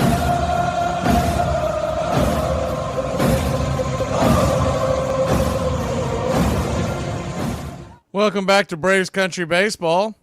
First pitch on the way. Swung on and fouled back out of play. It's 0-1.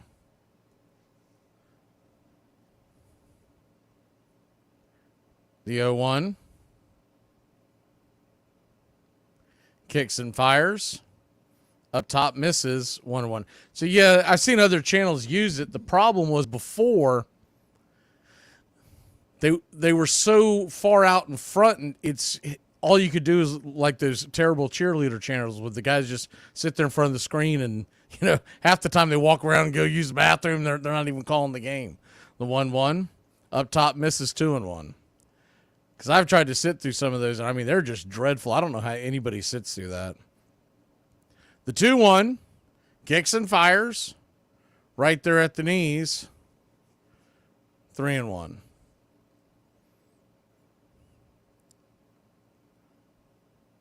Make that 2-2. So a 2-2 count. Whit Merrifield stole a base after he grounded into a fielder's choice.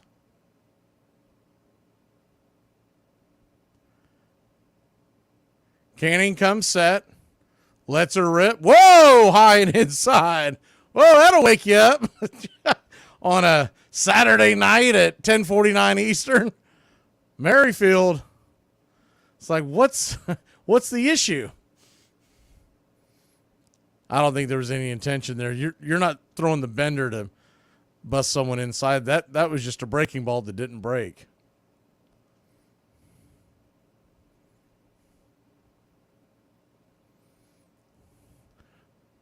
The 3-2.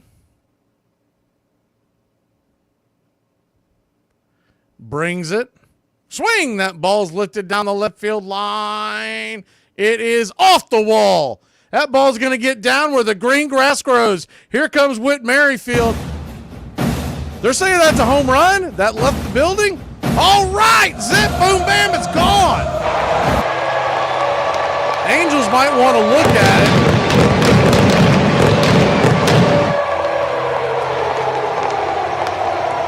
Now that's the first celebration I've seen the Braves do I actually like in a long time. For those of y'all who might be watching on Braves TV, when Merrifield came around third base that time with Tui acted like he was handing him off a football, and Merrifield getting the ball and running into the line. They're going to do a review, so this may be a double. I thought it was a double at first, but slowing it down, it hit the top of the green post, but there's a yellow spot up there. It is a home run. So there's a yellow spot that you'll notice on that, and that indicates that the ball goes over. It is a home run. So it is a home run, and the Braves lead at 5-0. Now, what the hell? We'll play it again. The reason why they have that yellow line there is because if you have the misfortune of hitting that post, you still get credit for a home run.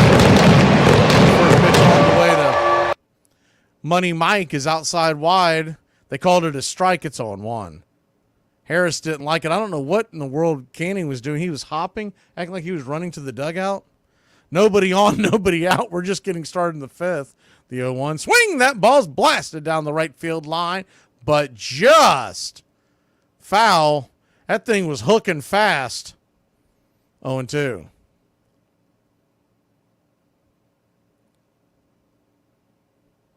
So an 0-2 count. Righty, lefty. Canning, 78 pitches in, brings it.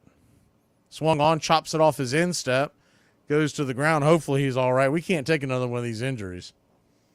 They need to have those guys up in like NASA suits or something, man. Bubble wrap these guys. So Lair once again. So I didn't get a chance to get into all the storylines because of all the new tech stuff we've been working with. But anyways, so Lair once again is out of the lineup. And this is 3 days in a row. I just got the feeling they're going to play with their food. He's eventually going to have to go on the IL, and then you're going to wait so long. So the thing about the IL is the 0-2 in the dirt. Did he go around? They checked down the third base line. He did not. 1-2. So the thing about the IL is this. You can only backdate it 3 days. So let's say they try to get him to the Phillies series and he can't play, and then the next thing you know, they're doing it next weekend. Well, then instead of the 10 days, he could end up missing 15 to 20 days because you dragged your feet on the IL. Pitch outside wide to Harris. Evens up the count. It's 2-2. The 2-2 brings it. Swing. That ball's laced into right field. That's going to get down for a base hit. Hard chopping ball into right field. The exit velo on that. Yeah, I'm about to say I thought it was 115 miles an hour. Wow. So a hard hit ball.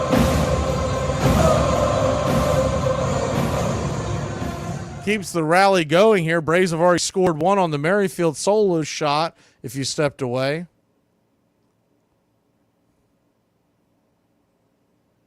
First pitch, swing and a miss up top. It's 0-1. So they got the same thing that happened. If you remember, that happened to Riley. They kept dragging their feet. He ended up missing 14, 15 days, and they couldn't backtrack it because if they backtracked it, he would have missed as the 0-1 pitch. Misses high and out of the zone. Hoppy fires it down to first. 1-1.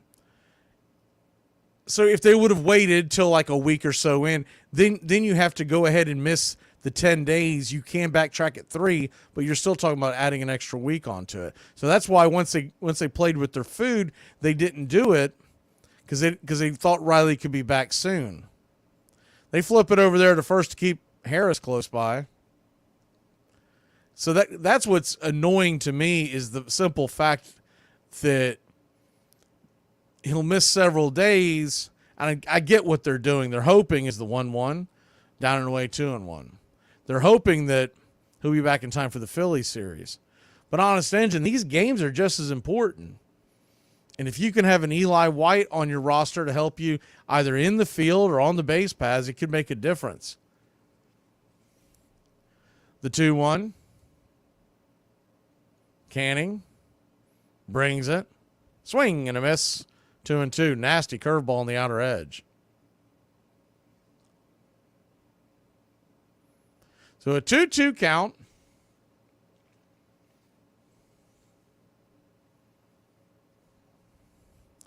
Righty, Canning, 87th pitch of the night. Curveball down and away. Full count. Standing on deck who's Marcell Ozuna, who hit his 36th home run of the year back in the first inning.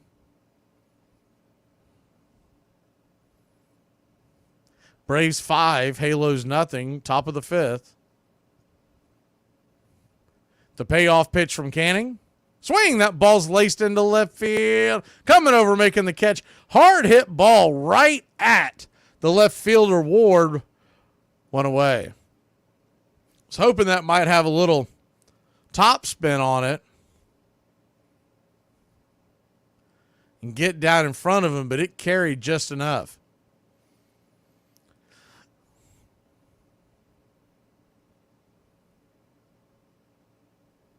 One on, one out. The right-hander is warming up in the bullpen of the Angels, Mike Baumann. First pitch on the way to Ozuna. Down and away, changeup misses. It's 1-0. Now, Jorge Soler did some running on the field and took batting practice. But it seems like that they're going to wait until Monday to make a decision. So here we go again. The 1-0. Chuck swing back foul. 1-1. But you may have cost yourself a win last night. You know, we get 2 runs against an Angels bullpen that has not been dominating last night. You never know what that extra having Eli White either in the lineup or the ability to pinch run could have done. They're going to flip it over to first.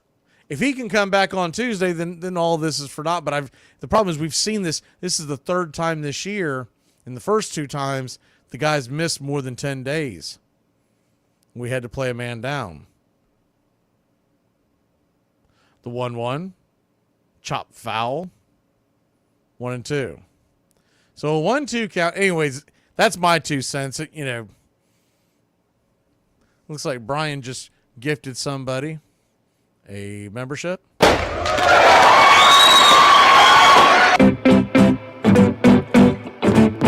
who was brought into the country club. 1-2. High and out of the zone. 2-2.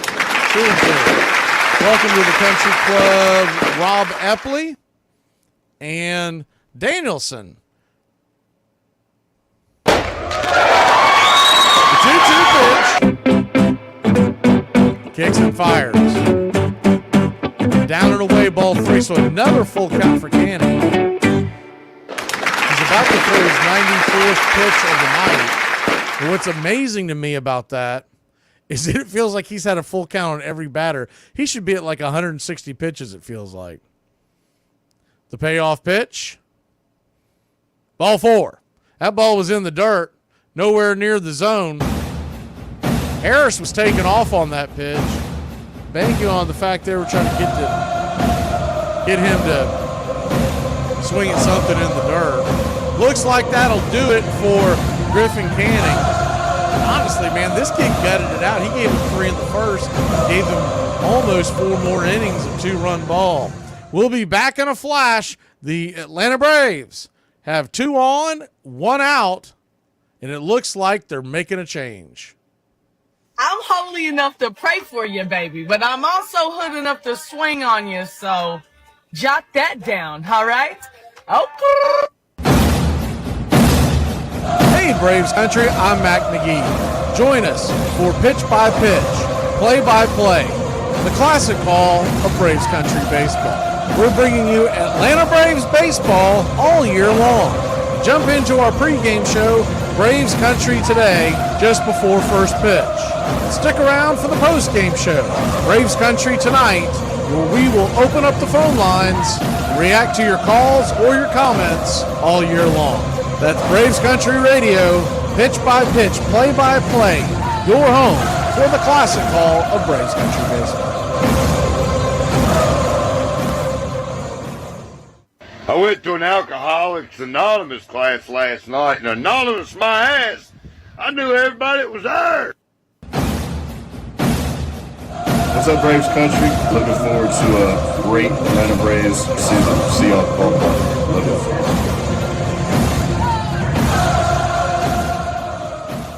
Now, one more time. What did you ask, Daddy? In the 80s, did they have shoes? Somebody come get this kid.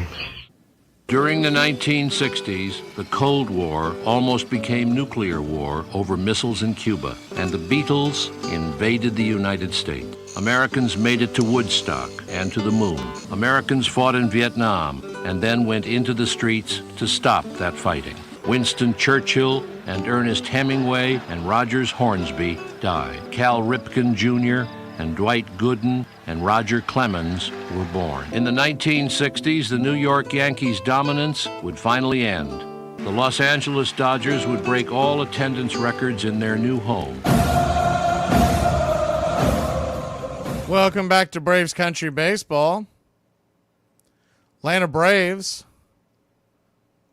5-0 lead here in the fifth. Man, does that feel good after so many games where offense is just sputtering. You like to see them add more. I don't want to see them even have to mess with the back of the bullpen in this one. First pitch on the way to Matt Olson is up top for a strike. It's 0-1. Knuckle curve from Bauman, the right-hander coming in. The 0-1. Swing, chops it foul. 0-2. So an 0-2 count.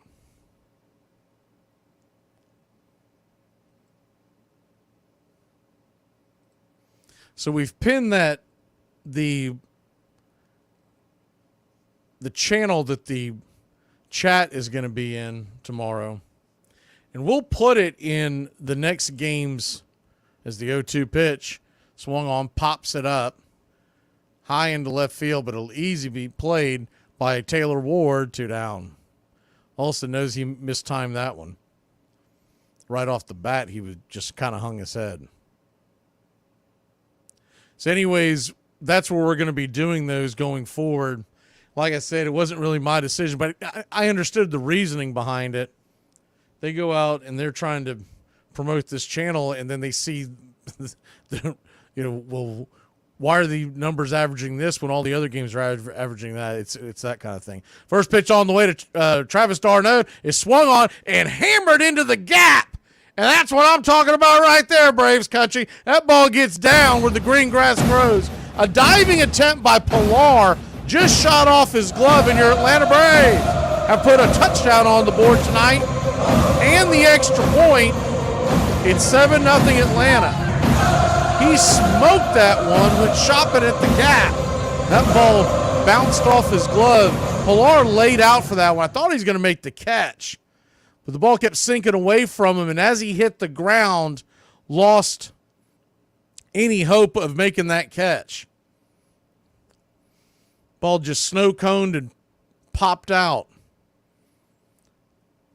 First pitch on the way to Laureano, swung on. That ball is belted deep into center field, going back, back, back. Zip, boom, bam, it's gone. A 2-run shot. The 6th home run of the year. The Ramones. 426 feet to go. We want to be sedated. It's 9-0. Your Atlanta Braves. Finally, Goat. Yeah, my click clacked. What's funny is the reason why I picked him, the guys are gone. Anyways, first pitch on the way to Kid Kalanick. He's up top for a ball. It's 1-0. I originally picked Laureano because he had great numbers against Canning. He went 0 for 2 against Canning. First pitch he sees against Bauman, he blasts into the night. Go figure that. 1-0, outside wide, 2-0. The 2-0, swing and a miss over the top, 2-1. Braves 9, Angels nothing. Be good to get a blowout victory and be able to save that bullpen for the back end of the bullpen for tomorrow's game. With Charlie Morton on the mound, you know there's an opportunity out there for a high-scoring game. The 2-1, swung on, foul back out of play. That reminds me, so while I'm working in the office and running around doing everything I have to do to send everything to the radio station and whatnot, I've got another device that's out in the living room to keep an eye and make sure the feed's going. And so I'll see the chat, but I rarely am able to react to it as the 2-2 pitch misses outside, full count. And I don't remember who it was, but someone asked if the payoff pitch hammered down the first base line towards the camera. Well, we'll do it again. Somebody asked if Charlie Morton was pitching tomorrow or when he was pitching. And Goat said, I hope he never pitches again. The payoff pitch in the dirt. Ball 4. So we'll keep it going. Why not? Let's go ahead and get that double digits on the board. Braves lead it 9-0.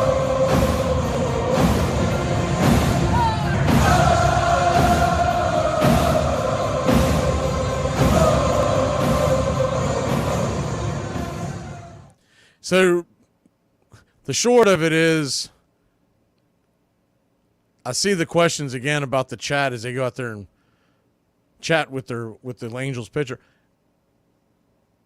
The live play-by-play games will be here, but the Sunday games, the chat games, will be over on Cover Country. And basically, I lost that battle, but I understood the reasoning behind it. First pitch on the way to Arcia, swung on, lifted high and deep into right field. Not deep enough. Coming over making the catch is Joe Adell in right, and that'll end the inning. But not for your Atlanta Braves. Put 4 more on the board. Whit Merrifield goes deep. Ramon Laureano goes deep, and the Braves lead it 9-0. Hey, does anybody else get anxiety pulling up to new places not knowing the parking situation? Or is it just me? I did not notice the number was on the stomach side. I did. What do you mean? The number down. I didn't notice. But you didn't know that there was a number there? Yeah, I haven't noticed all spring. Keith, I forget it. Don't pay attention to me. We didn't have a number down there when I played. Yeah, you did. We did? No. Oh yeah. Really? I know we have a number on our backs. Is my wife the only person that won't let their significant other fart into We are not having this discussion again. their butt? That is not a normal thing, and the fact that you ask me that almost every night is so not normal. Is it also weird that I want to do that just once? It's like CPR for butts. That's not A. It's butt true. CPR. And B, I think it's healthy. I think it's healthy for a relationship. I disagree. She also won't let me exhale out of my nose into her nose. This is such a weird upside thing. down. That's because that's carbon dioxide going straight into my body. You Like- exhale carbon dioxide. like- I don't inhale carbon dioxide. I inhale oxygen to breathe and live. You know the other thing I won't let you do is pee between my legs while I'm sitting on the toilet. Things the internet That's a doesn't need to normal know. thing. That's abnormal! It is. In the 60s, I was in college and in graduate school, and baseball didn't have the vitality for me that the civil rights movement did. I got very active, and somehow the events of the world became so important that I didn't feel I had the time to indulge in the luxury of my childhood. It was also because I hadn't yet found the Red Sox and I had lost the Dodgers, so that gap in my love of baseball fit a certain time in history when I was so busy in marches that there wasn't time to sit in baseball games. First pitch on the way. 83 up top, change up. Right there, first strike, it's 0-1. Also, eventually, as we build that channel, if people will like and subscribe and whatnot, We'll eventually put the football stuff over there. The 0-1. Swung on, lifted into left field, drifting over, making the catches. Kid Kelnick, one away. Stefanik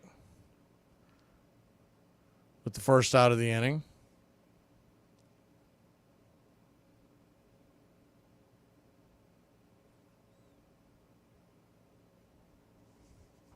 One down.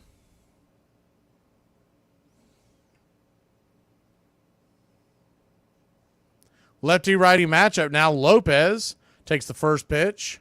75. Slider inside for a strike. It's 0-1. Braves 9. Angels nothing. Bottom of the 5th inning. The 0-1. Swing and a miss up top. It's 0-2.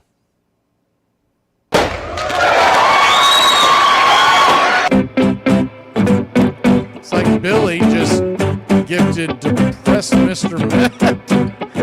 Hey, Mr. Met, welcome to the Country Club. The 0-2's outside wide, 1-2. So a 1-2 count.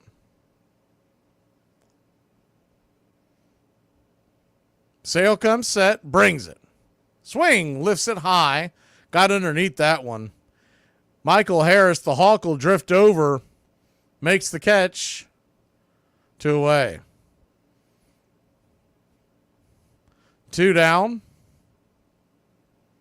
And I know what everyone's thinking right now. Couldn't we have gotten a few of these runs last night? 2 down, and Taylor Ward, the number 1 hitter in the lineup, the leadoff man, comes back up.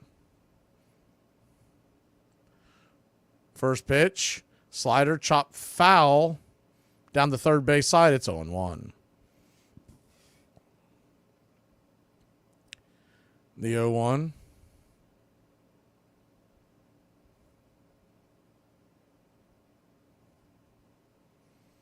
Lefty righty. Kicks and fires. 93 on the inner cut, 0-2. So an 0-2 count.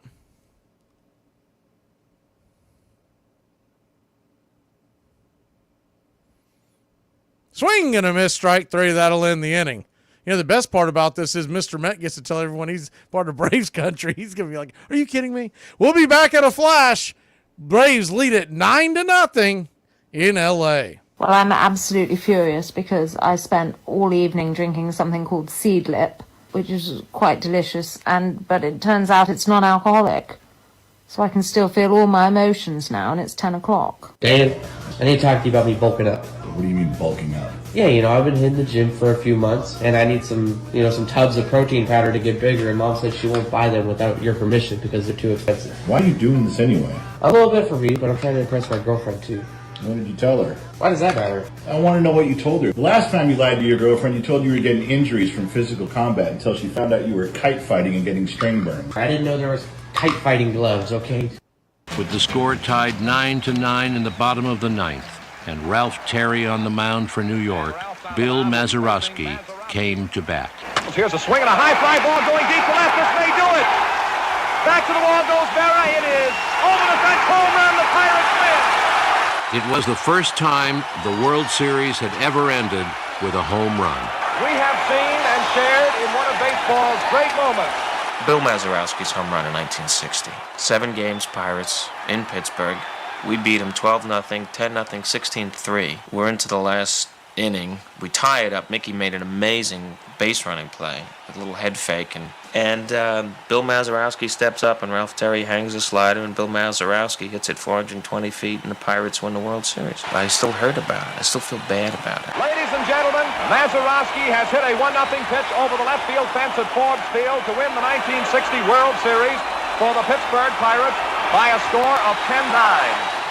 It was terrible. I'd been with the Yankees 10 years at that time, and I cried all the way home on the airplane. I just couldn't quit, It's the worst I've ever felt in my life. It's the only time that we ever played in the World Series where I felt like the best team got beat. Welcome back to Braves Country Baseball. Atlanta Braves 9-0 over the Angels. Whit Merrifield will lead us off. The first pitch on the way is high and out of the zone. 1-0. The 1-0 misses. Ball 2-2-0. So a 2-0 count right there at the inner cut for a 2-1. It's good to see that they keep showing Acuna and Ozzie in the dugout. It's good to see that they're traveling, but I'm sure it's just because they knew they were going to L.A. I haven't seen them on the road trips. Other than that, the 3-1 pitch swung on, pops it up, high deep down the left field line coming over, making the sliding catch. Wow, nifty play by Ward in the corner. Did he hold on to it? I'm assuming he did. He did, one away. Came up with a strange reaction. I think he was thinking about tossing the ball into the stands. Oh, no, he didn't catch that. He trapped it. Okay, so that's what's going on. So that should be a double because the ball was fair.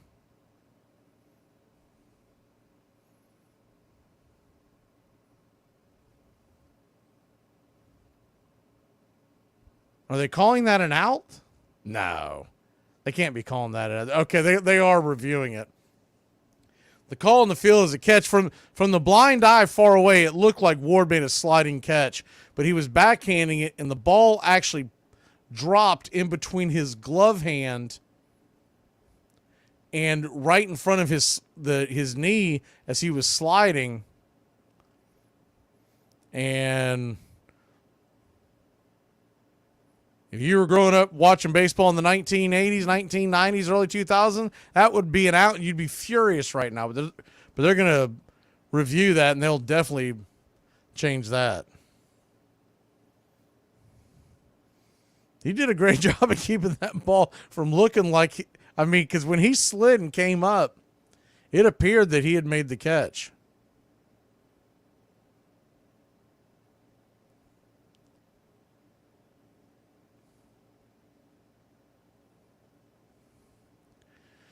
They're taking a while. I don't know why they're taking so long to make this call.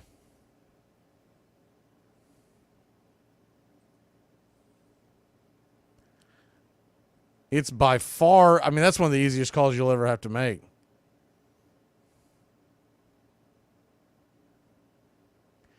Braves 9, Angels nothing.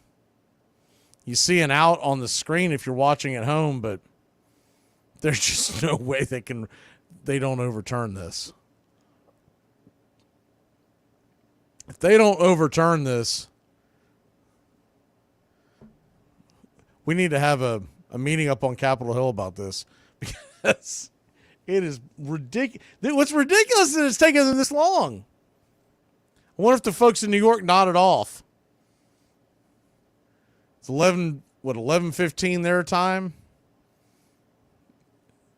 They might have fell asleep at the wheel. Maybe that's what's taking so long.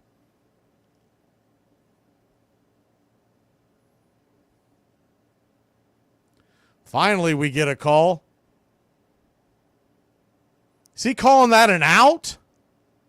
There is no way. Are you kidding me? They're calling that an out. That's not even close. That is absurd. We're up 9-0, so Merrifield's walking off the field laughing. The ball dropped. Oh, my God. Wow. First pitch on the way to Harris is down and away for a ball. It's 1-0. I think they mailed it in. The 1-0. Whoever is in charge of making that review should lose their job. That was that bad of a call for those listening on radio who can't see the game. The 1-1. You see the ball bounce. The 1-1 misses 2-1. So a 2-1 count. Swung on, lifted down the left field line. Here comes Ward. They say he made that catch. I'm starting to wonder now. 2 down. That is by far, I mean, that's not even close. You can't even make an argument. If you're an Angels fan, you couldn't even make an argument for that one. That's how bad that call was. This isn't like, well, there's a gray area. This isn't, what was his name, Des Bryant and the catch against the Packers. No. There's nothing like this. This is an abomination of the rule. Riley steps up, first pitch, 97 misses high, it's 1-0. And the idea that Snickers sits there on his can and doesn't go yell at the umpires. The 1-0. Swatted back, 1-1. And I don't care that it's only 9-0. The thing is, hey, you never know in baseball. There's no time clock. That's what makes it the greatest sport on the planet. So we saw the other day, no lead is safe. The 1-1. Swung, foul back, 1-2. 1-2 count. I would have liked to see Merrifield get thrown out. 1-2 count. Go get tossed and let Luke Williams play second base the rest of the day. Pitch. Went around. Strike 3. That'll end the inning. But not before the umpires blow another ridiculous call. We'll be back at a flash. Braves lead at 9-0. Would you rather get $100,000 every year, or every year you get 1 month where you can see every winning scratch-off ticket? You don't know what it wins, and you still have to buy it. It could be a ticket, it could be a jackpot, but you know that it's a winner. Which one you taking? The easy hundo, 1,000 a year, dude, or you a gambling man like me? I'm taking the ticket, dude. I don't know, but 100,000 for sure every year. That's like most people's salary. That's like more than most people's salary, dude. That's way more than my salary, dude. Or you can get kicked in the nuts by a field goal kicker. Those are your 3 options, dude.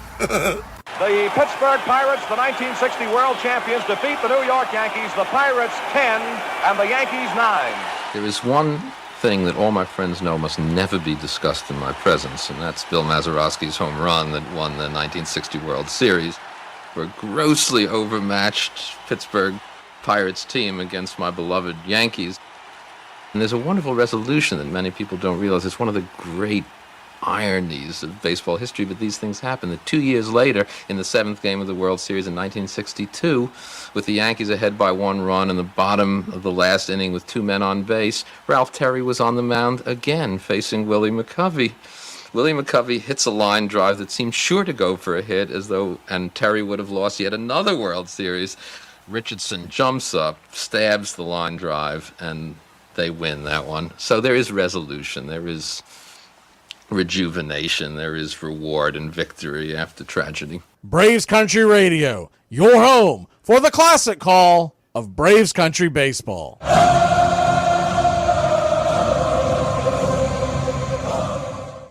Welcome back to Braves Country Baseball. Chris Sale going back out there. First pitch on the way. Right there at the knees for a strike. It's 0-1. You know, the other thing going on here, not just the 9-0 lead, but Chris Sale right now is the front runner for the Cy Young Award. The 0-1, outside wide, 1-1. And I'm sure he's very aware that the more he can pile on some good numbers, that's only going to make a stronger case for him in the end. The 1-1 from Sale, down and in, 2-1.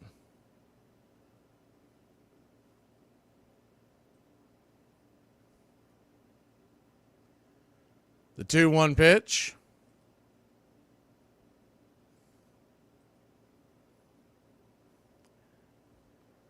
Brings it. Swing. Hammer down the left field line. 95 mile an hour inside.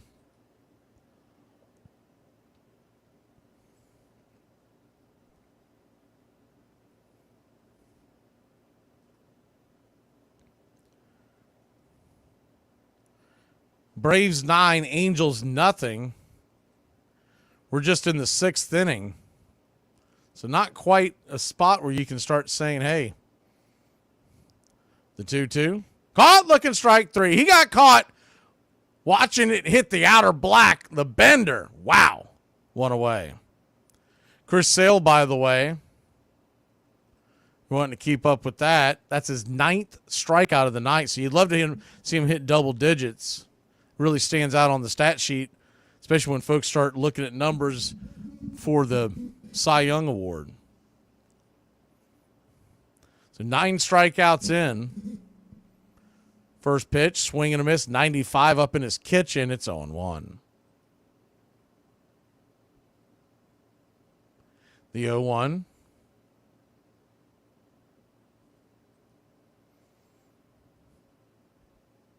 Lefty-righty, or lefty-lefty, excuse me. Right there on the inner cut. Called for a strike, it's 0-2. Sale, by the way, only at 79 pitches. So what about that? He could go, I mean, in theory, he could go for a complete game, but I don't think we want to do that. The 0-2. Check swing. Shenwell tried to do the same thing he did in the first inning, where he kind of half-ass, kind of, slap swing to try to get the ball into the outfield. It worked the first time. That time he shot it towards the first base dugout. The 0-2. Sale brings it. Change up down and away. 1-2.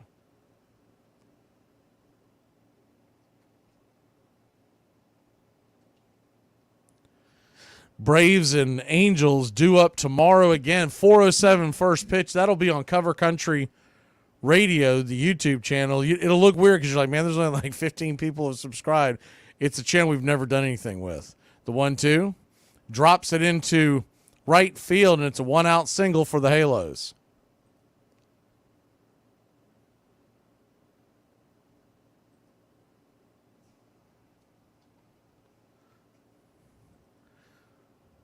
So 1 on, 1 out. You know Sale would like to put up a 0 here on the run column, no matter how long he pitches. Help that ERA dip down, and also it just looks good on the stat sheet. Because when they start voting, they go through game by game by game, and you see how many outings a guy didn't give up any runs, or 1 run or less, all that stuff. First pitch on the way. Slider outside wide to Pilar. It's 1-0. Pilar 0 for 2 on the night. He hit one ball pretty well. It was right into the defense. The 1-0. Down and in 2-0. He also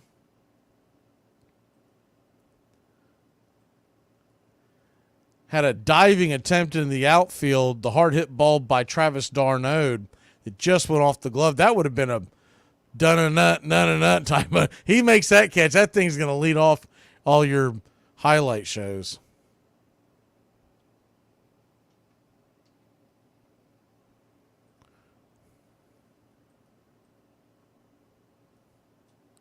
The 2-1 count. Braves lead it 9-0. Chris Sale comes set, brings it. Hammered down the third base line. That is a fair ball. That's going to rattle around into the corner. And Kelenic was expecting that ball to come off flat and easy, but instead it kind of hung out down there, and that's going to be a run. It's 9-1. Braves lead the Angels. The shutout is gone now.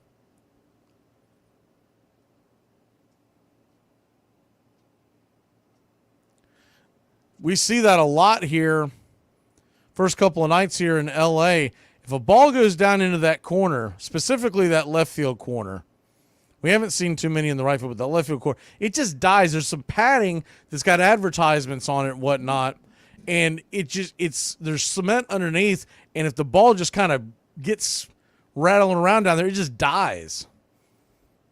It's almost like it's hitting a divot. And Kelenic was expecting that ball to bounce off like it would in Atlanta. Instead, it just kind of died there. So that I think that right there was the difference in him throwing that relay, getting the runner out and not.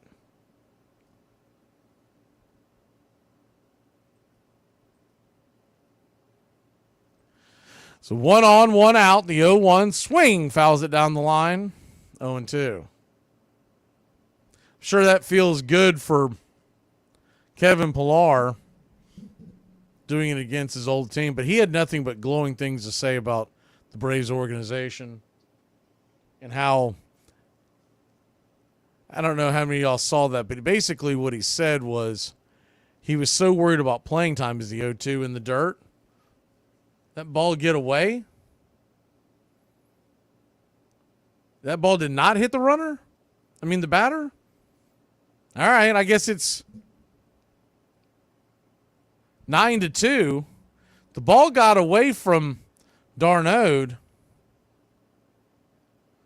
and he made no effort to go get the ball. He just kind of slowly got up. He might be banged up. Because he made no effort to go get the ball, I thought maybe the ball hit the batter.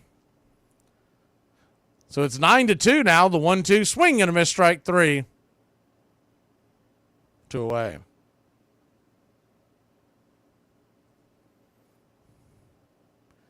So once again, only up by 7.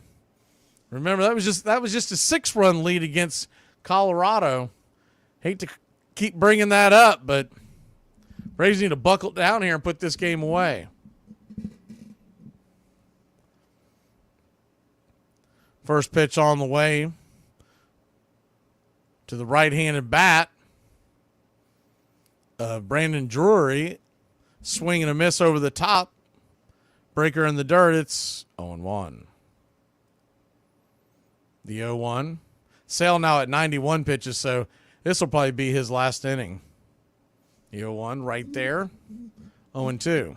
We've got the off day on Monday, so they could get creative on who they wanted to pitch tonight, because you are looking at an off day on Monday. So anyone who is go to swing, that ball's laced into center field, down for a base hit, and the inning continues. Braves lead at 9-2. Good thing we got those 4 runs last inning, because they're pecking away here at Chris Sale, who's now given up 2 runs and 6 hits. He'd been dominant through 5. You know, Chris Sale didn't even have the typical thing that we've seen so many times this year, where Sale, as Darno goes out there to talk to Sale, so many times this year we have seen Chris Sale struggle in the first or second inning to get out of a jam. You know, he normally does a great job of doing it, but we didn't even see that today. I mean, he was cruising.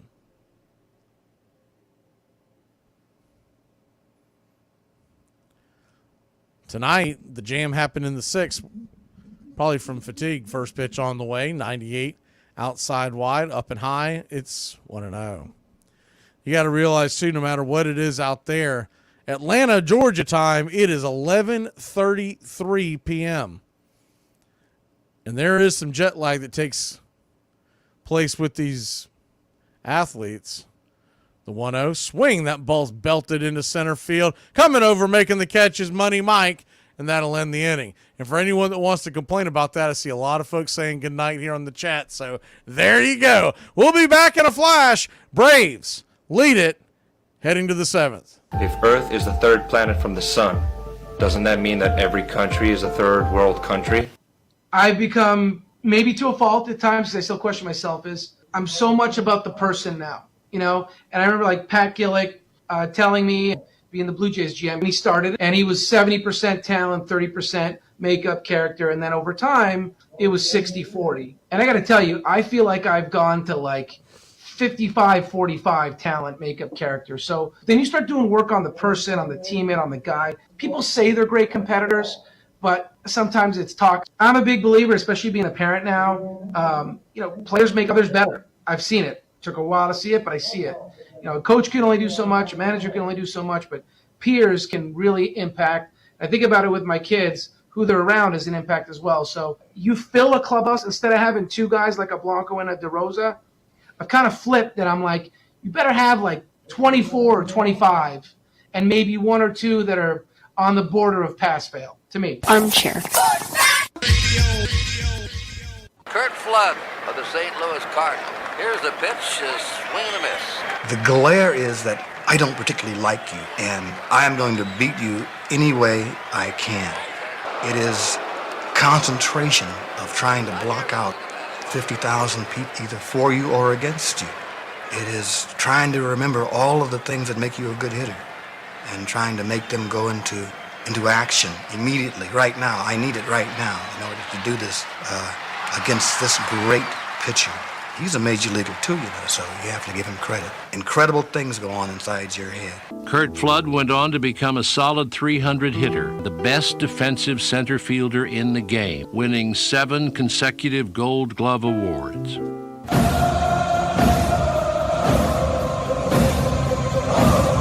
Welcome back to Braves Country Baseball. Atlanta Braves lead this one 9-2. If you missed the announcement a few times tonight, Cover Country Radio, the YouTube channel, will be carrying the chats for us starting tomorrow. First pitch on the way, down and in. It's 1-0. 1-0. We've had that channel for a little while, but we've never done anything. We kept thinking about doing it. It's just there.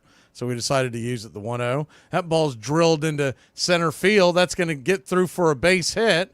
And the Atlanta Braves, let's put some more runs on the board. I don't want to be playing with our food tonight. I don't want to see eyeglasses have to come in this game. I don't want to see Jimenez, Mentor have to come. Let's go out there and blast them. I want to see Luke Williams pitching tonight. That's what I want to see.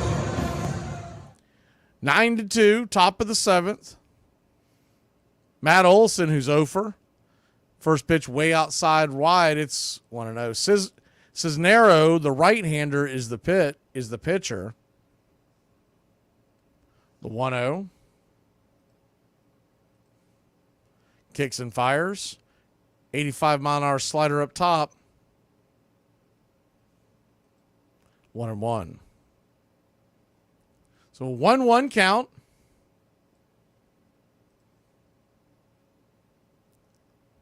Pitch on the way, down and in. Change up, 2-1. Braves 9, Angels 2, top of the 7th. So still a ways to go. Ozuna, the runner on first, The 2-1 misses wide to Olson. Ball 3-1. Who was your pick, Mark? Was that Ozuna? The 3-1. I see you said that your pick clicked. I didn't know if that was Ozuna or not. The 3-1 pitch. Swing and a miss. 3-2. I normally see most of the clicks, but tonight, because of the new stuff we got going on, that was not. I wasn't able to even look at the screen until we started the game. The payoff pitch. Swing. Hits it underneath it. Once again, lazy fly ball in the center field, making the catch on the run is Pilar. 1 away. Olson's just mistiming these pitches. 1 down. Travis d'Arnaud, who drilled a double into the gap off the glove of Kevin Pilar earlier tonight, driving in 2 runs, stands at the plate. Jose Cisnero, 35-year-old right-hander, is the pitch inside, and it gets d'Arnaud. He's got his hands above his head, and I hope to Lord he needs to be all right. We cannot afford an injury to this man. He's walking around. It got him on the right arm. Almost looks like the wrist. And I can't tell because of the long sleeves he was wearing if it got him like on the flesh or if it got him in a really bad spot. It looks like it got him right under the wrist. Hopefully it missed any. We do not need that because he is hitting the ball a heck of a lot better than Sean Murphy. You got to be kidding me with this. Cisnero, 35-year-old. They're going to leave him in the game, so they must think he's all right.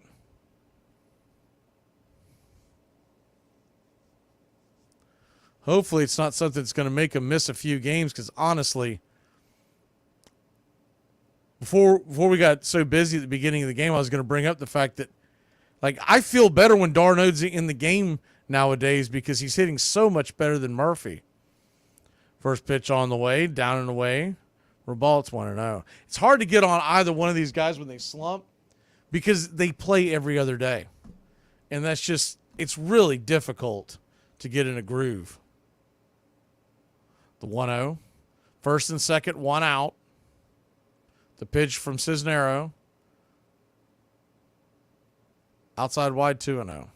I don't know why, but his last name reminds me of some kind of food joint. Like, I want to say, Panera. It's something. Little Caesars. The 2-0. Lets her go. Down and away, ball 3, 3-0.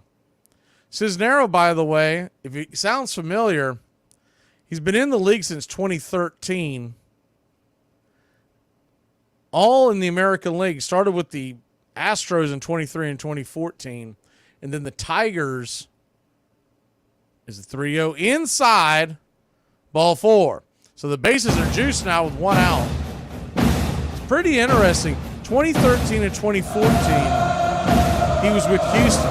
He took a 5-year gap and then reappeared in Detroit in 2019. And he was with the Tigers all the way till last year where he came on with the Angels. They're coming out there and talking to it. I'm sure the Angels don't want to burn another reliever. They know they have a chance to win the series tomorrow.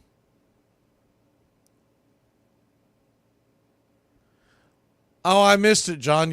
You said when he got hit by a pitch, the AI was funny. I'm going to have to try to remember to go back and look at that.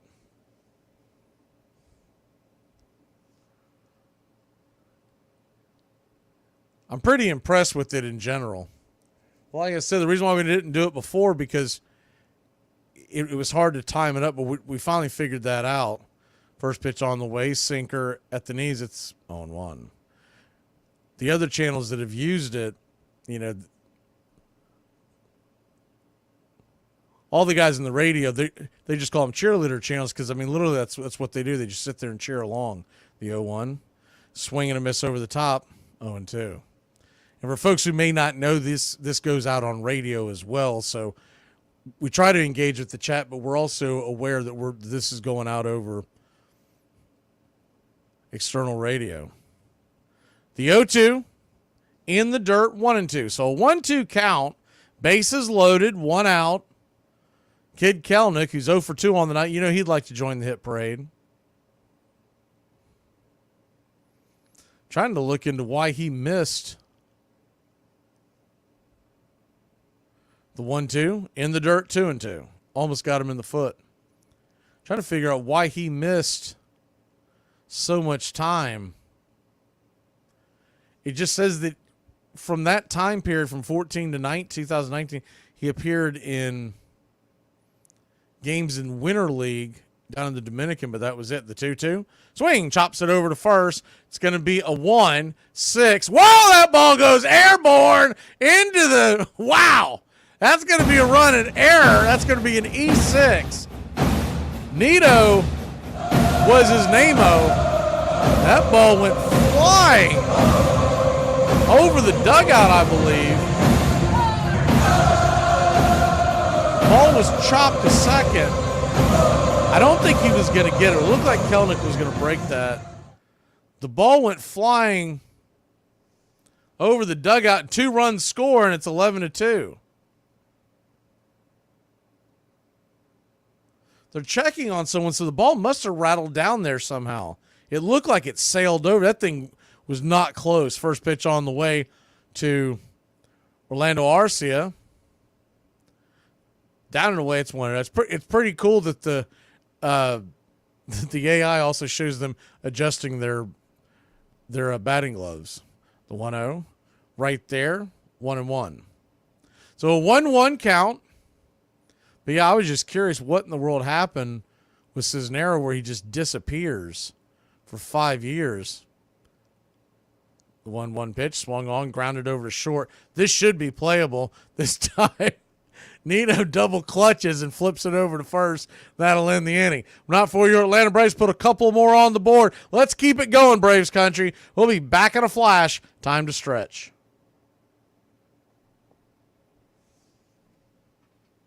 All right, I can't see you. Let me hear you. All one, two, three. We out to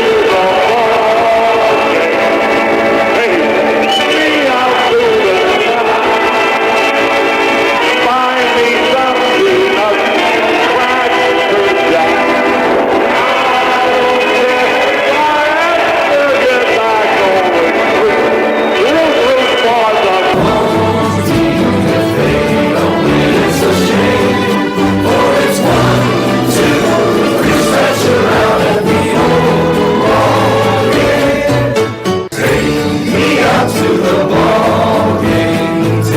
We out to the find me something up, scratch the jack. I don't care if I have to get back going through.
Welcome back.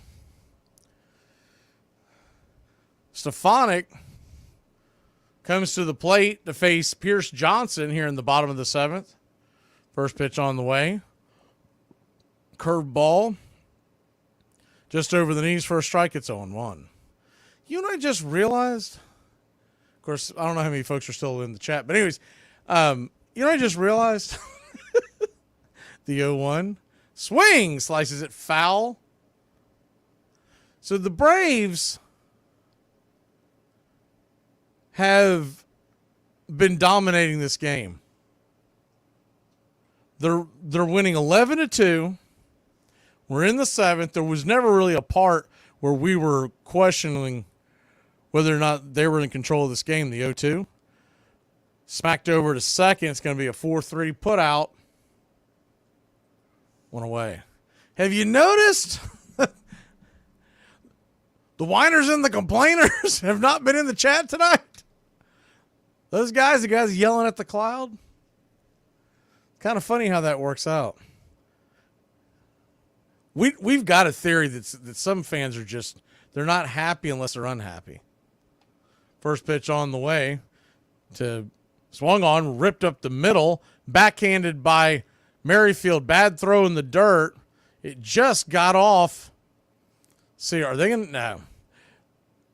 The ball popped off the glove of Olsen. Olsen retrieved it, tried to get the runner, because I think Olsen believes that the runner made an effort towards second.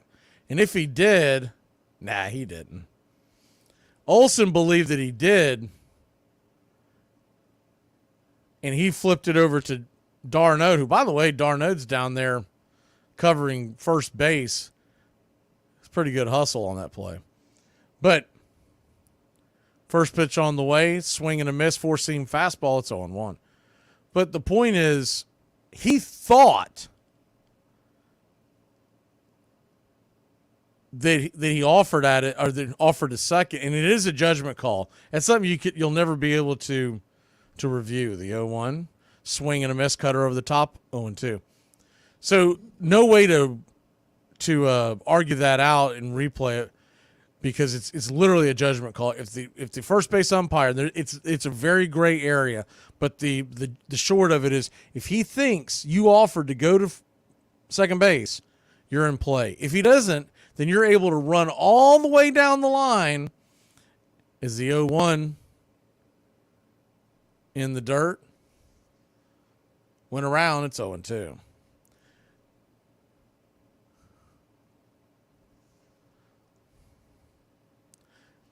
Pitch on the way from Pierce Johnson. 2 strikes.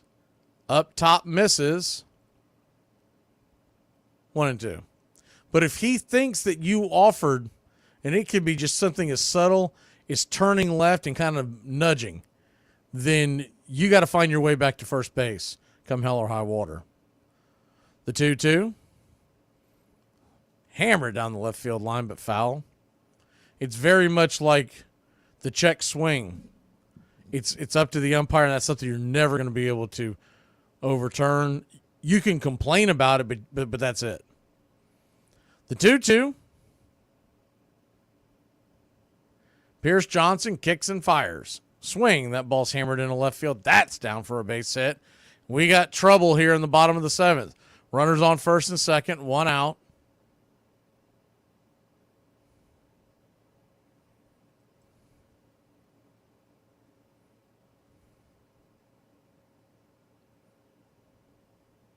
Two on, 1 out.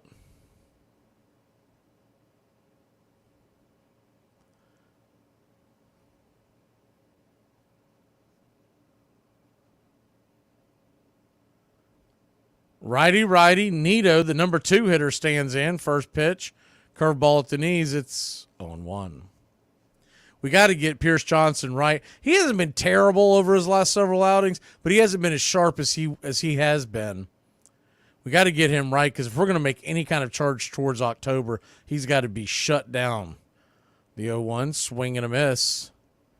0-2. Biggest thing that I've noticed, just from the naked eye, nothing, it's not like I broke it down film, but it just seems like his curveball hasn't been as sharp. And I'm sure it's just the grip and whatnot, and they're trying to figure it out, but they've got to get him right. The 0-2, Jimenez has been a little bumpy too. We got to get him back to form. He was great in San Francisco. The 0-2, swing, fouls it back. Hanging curveball once again. Got underneath it, but just missed it. That's the pitch I'm talking about right there. When he gets that curveball and it's up there, you can see on your screen where that curveball is hanging. He gets his arms extended. He can shoot that into the gap.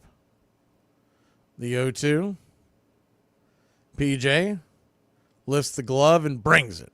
Swing, bangs it over to third. It's going to be a 5-4-3 inning-ending, rally-killing double play. We head to the 8th. 11-2. Merry-go-round leads us off when we come back.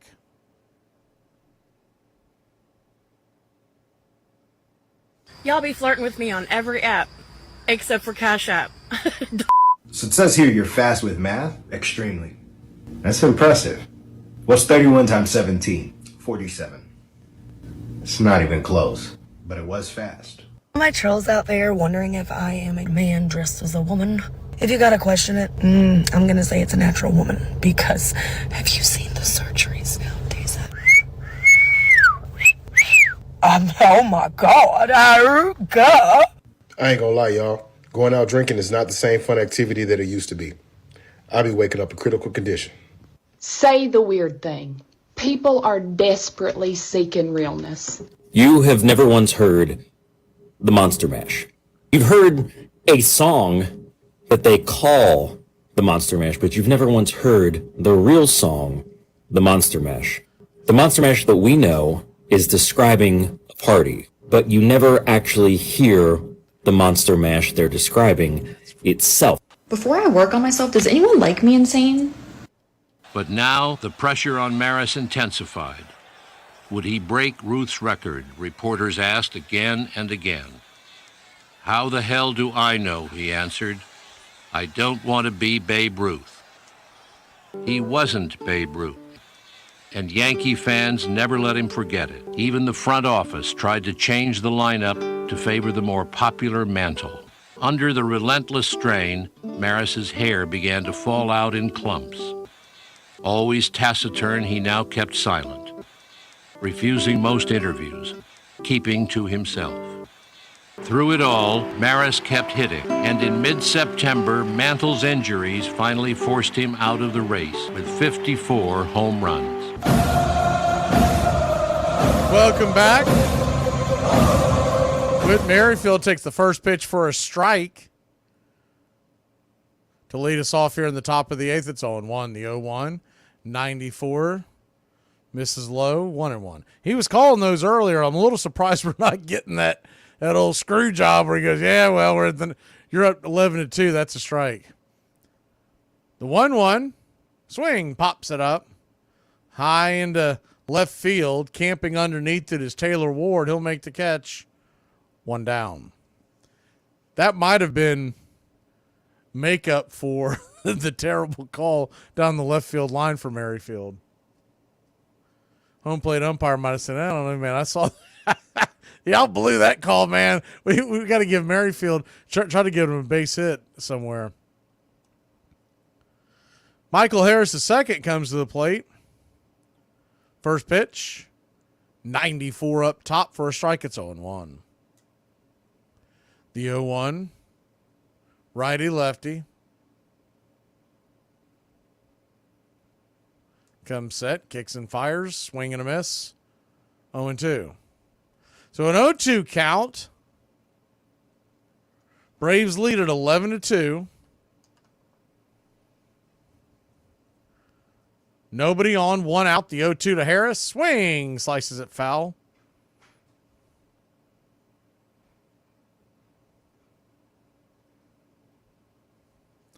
Some of these players you see come into the plate and just kind of mail it in when it's an 11-2 game. I always remember as the 0-2 down and away 1-2. I always remember Pete Rose being interviewed. And this was shortly before he broke the hit record. And they asked him about how he got there. Is the 1-2? Misses just off the plate, 2-2. 4-seam fastball.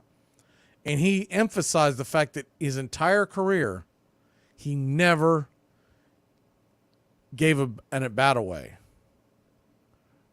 The 2-2, in the dirt, 3-2. I don't remember how many he was short of the record at that time, but we'll just say it was 25. His point was, if I'd given bats away throughout my career, I might be 225 hits away.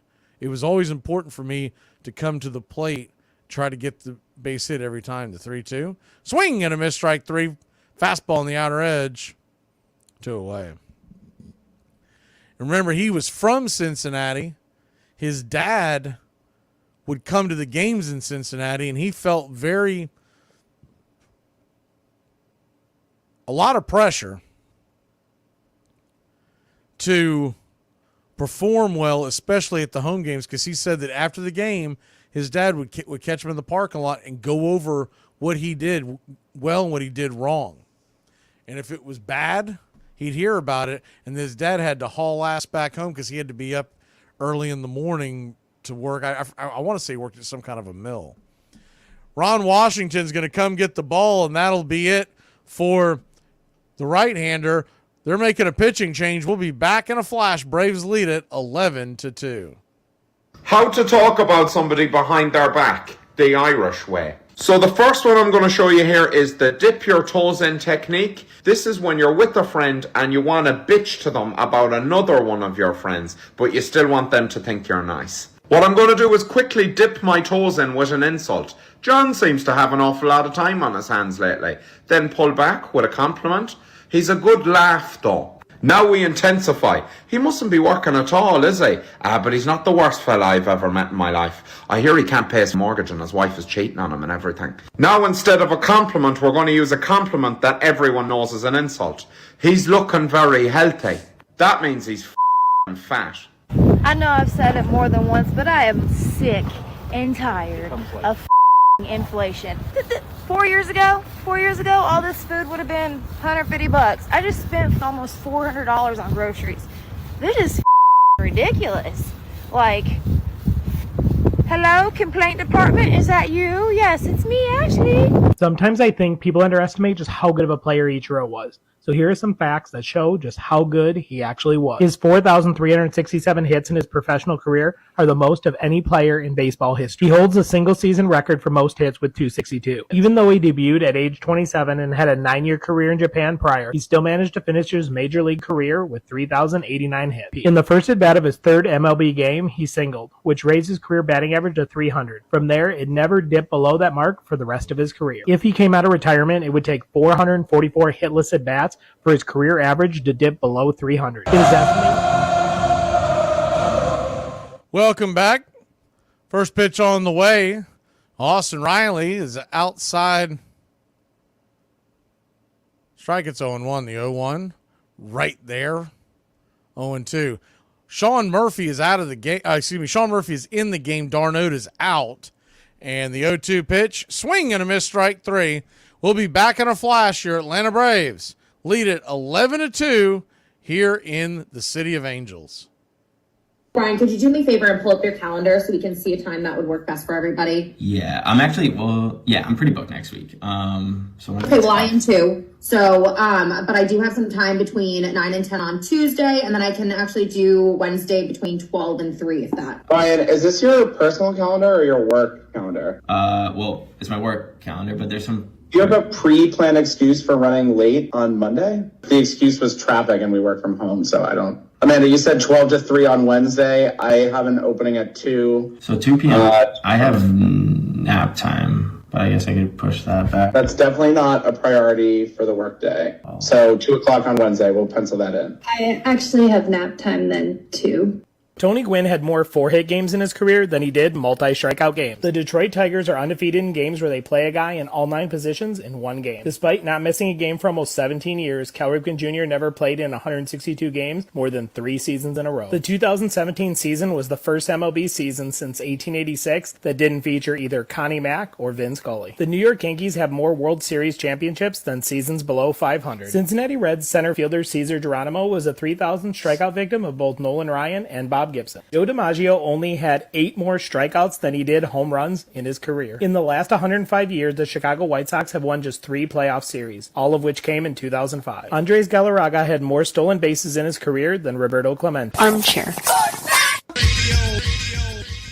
In the locker room before the 154th game of the season, with the Yankees only 1 win away from the pennant, and Maris 2 home runs short of Babe Ruth's record, he broke down. His manager, Ralph Houck, consoled him in his office. If I can help win the game with a bunt, he asked, would you mind if I bunted? It wouldn't make me look bad, would it? Houck replied, no, it would make you a bigger man than ever.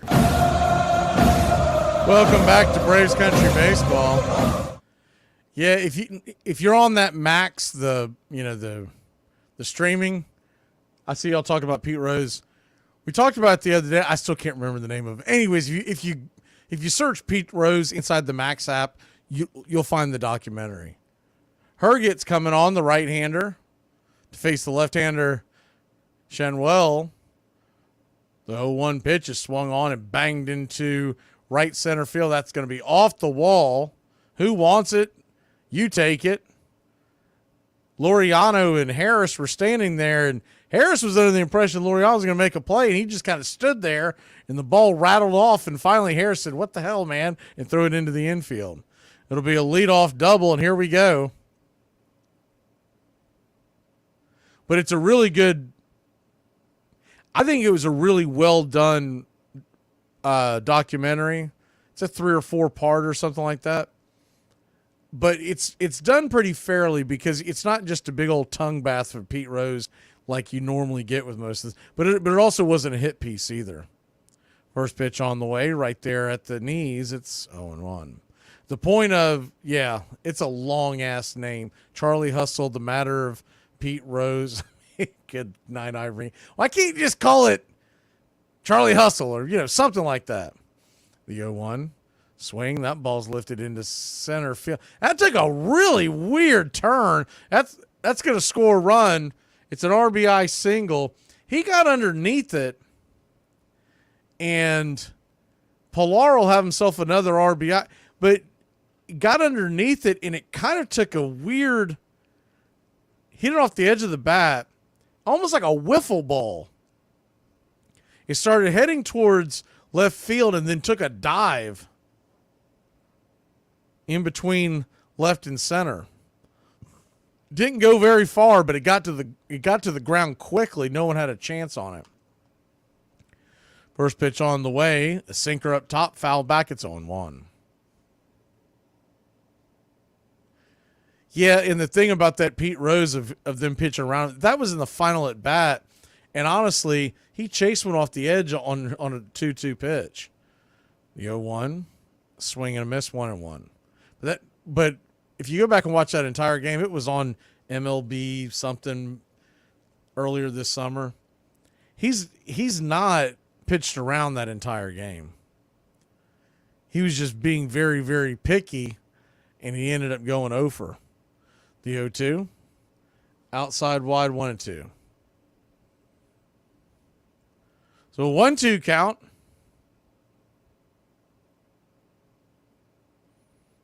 That was a weird bend to that hit. You think you've seen everything in baseball. That one, I mean, literally, it looked like a wiffle ball falling. The 1-2. Swing and a miss, strike 3. One away. So when Raylo comes back, and they can't announce it officially because that's just the way it is. You can't announce it until the guy comes off the IL. But when Raylo comes back on Tuesday, which is apparently the plan, Jimmy Herget will go back down and Grant Holmes will go back into the bullpen.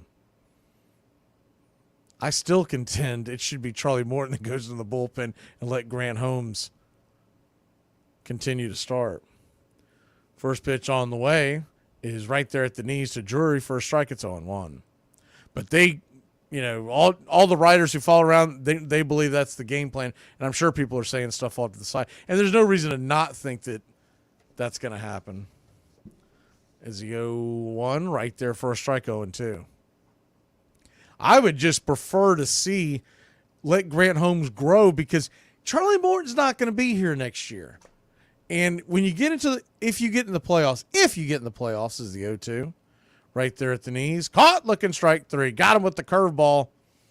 His curveball kind of drops almost like a splitter 2 away. But if you get into the playoffs, unless something terrible happens, Charlie Morton, not only is he not going to be a starter, he'll probably not even be on the playoff roster. They would probably have him on the playoff roster as a reliever, a long reliever, but you could see an avenue where he's not even on the roster. First pitch to Joe Adell is 0-3, is down and in for a ball. It's 1-0. Adell was the one that took that wide turn last night when he thought the ball had gone down the third base line, and come to find out he was getting gunned down by Austin Riley. The 1-0, chopped over to Riley, speaking of the devil. Bare hands it, and that one comes off his hand. He was going to have to barehand it to get Adell. Adell was busting it down the line. He's playing right field tonight, but he's actually a center fielder by trait, and he still has wheels. Riley just didn't have a good grip on it. I think he was trying to re-grip it so he could throw it. When you watch him grab it, he's got it, but he doesn't have a great grip on it. And as he's running, he's just trying to adjust, and the ball popped out of his hand. First pitch on the way, 76 on the inner cut. They're calling that a curveball. It doesn't really curve. It's 0-1. Like I said before, it's got more of a splitter and then sometimes like a sinker action. Stefanik, 1-for-3. The 0-1. Inside. Did he go around? No, he did not. 1-1. So a 1-1 count. Braves lead it. 11-3. Bottom of the 8th. The 1-1. Whoa, that ball almost got him. 2-1. 2 outs here in the inning. You'd like to see him get out of this jam, get to the nonsense, and maybe have Luke Williams pitch the 9th. The 2-1 pitch. Herget lets it go. Did he go around? They checked down the line. He did not. Ball 3-1. Standing on deck would be the number 9 hitter, Lopez.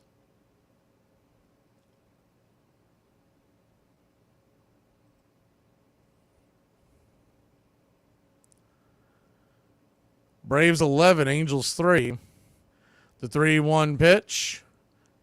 Right there for a strike. Floats a bender up top. It's full count, 3-2. Lopez, the number 9 hitter. Standing on deck. The 3-2 pitch. Swing! Pops it up.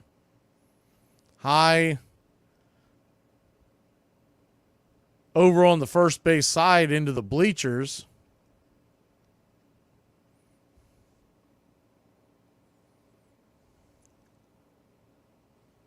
The 3-2. Comes set. Lets her go. Pops it up. Over towards the dugout. Coming over, making an effort, but the ball's going to bend into the crowd, into the first row. Past that dugout partition. Runners will be on the move once again. You got a full count, 2 outs. Jimmy Herget. If they don't send someone like Luke Williams out for the 9th, assuming the score is this, then you may just see Jimmy pitch again in the 9th because they'll wear him out knowing they're going to send him back to AAA come Monday.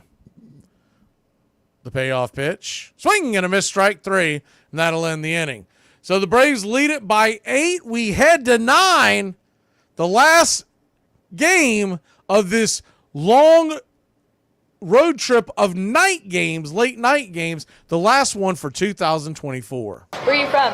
I'm from Houston. Oh, okay. You ever been to Texas? I haven't been there, but I heard I should go there. I heard everything's bigger in Texas. I'd love to disappoint you.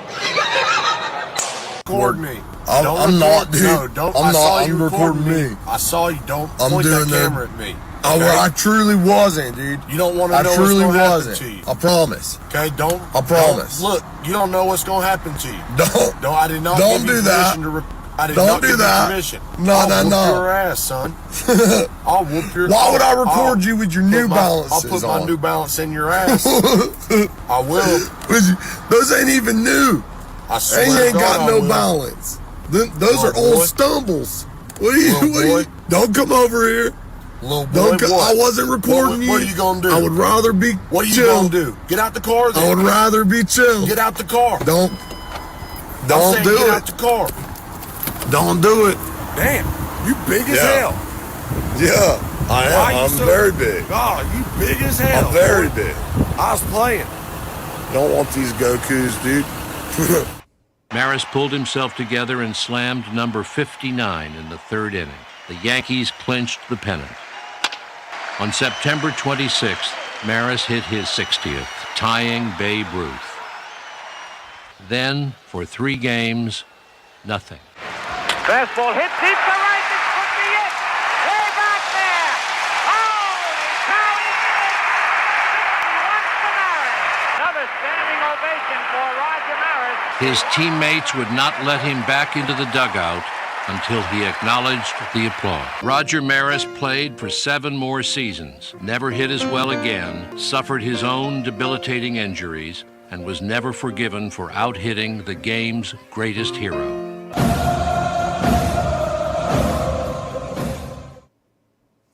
Welcome back to Braves Country Baseball. First pitch on the way to Luke Williams, batting 3rd here in the order. Down away for a ball, it's 1-0. Braves lead it by 8. The 1-0.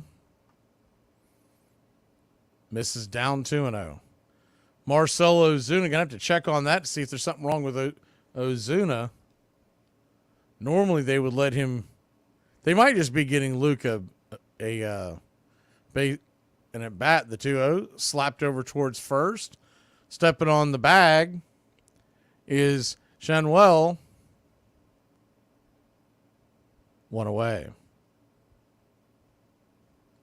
1 down.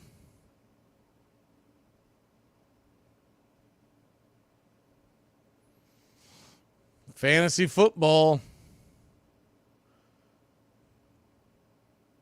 season is here. If anybody wants to play, we've got one more slot in the fantasy football draft on this channel. First pitch to Olsen. Down and in for a ball. It's 1-0. The draft is a week. 1-0. Down and away, 2-0. Well, if you're still consider this Saturday, it's 2 weeks from today. It'll be at 8:45 Eastern. The 2-0. Right there down below the knees. Ball 3-0. 3-0 count. Brings it. 92 up top. 3-1.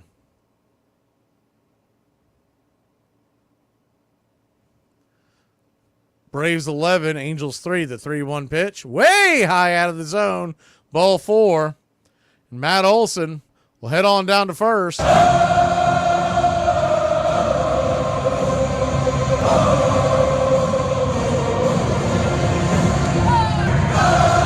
on, 1 out.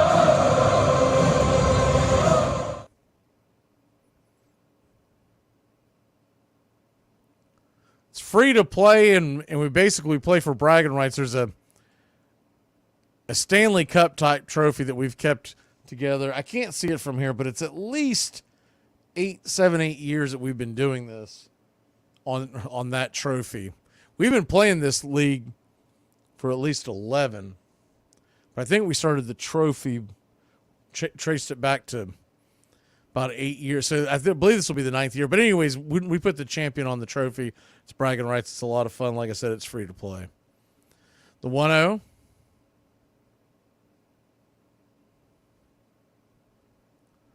Sean Murphy digs in. Pitch up top. For a strike, it's 1-1. Krause, the right-hander, 13 pitches into the 9th. The 1-1. Right there at the knees. 1-2. Same two teams back at it tomorrow. 4:07 Eastern. It'll be over on Country Cover Radio for the chat. The 1-2. Swinging and a miss, strike 3. 2 away. That channel is pinned up here in the chat on the Braves Country Radio YouTube channel. If you missed the announcement earlier, we're doing the Sunday chats over there now. It's a long story, but there's also other things we're planning on doing on this channel that would coincide when that's going on, so it allows us to be able to do two things at once. First pitch on the way is swung on and swatted down the left field line. Laureano hammers it into the corner, and it'll be a double. Will not score the run. Up 11-3, you're not sending Olsen. And I'm telling you, Laureano is the goofiest runner I've ever seen in my life. Ramon Laureano, for a guy who plays in the outfield, he looks like when he runs, it's the first time he's ever ran. He just kind of moves his arms robotically, and his feet are barely touching the ground, but yet he's not moving very fast. It's the weirdest thing. First pitch to Kelnick. Right there at the knees, it's 0-1. The 0-1. Outside wide, 1-1. The 1-1 count.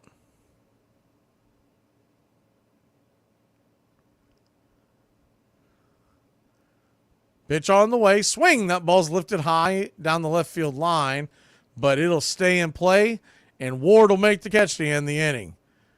Kelnick gave it a ride, but we go to the bottom of the 9th, leading by 8, needing 3 outs to win this. In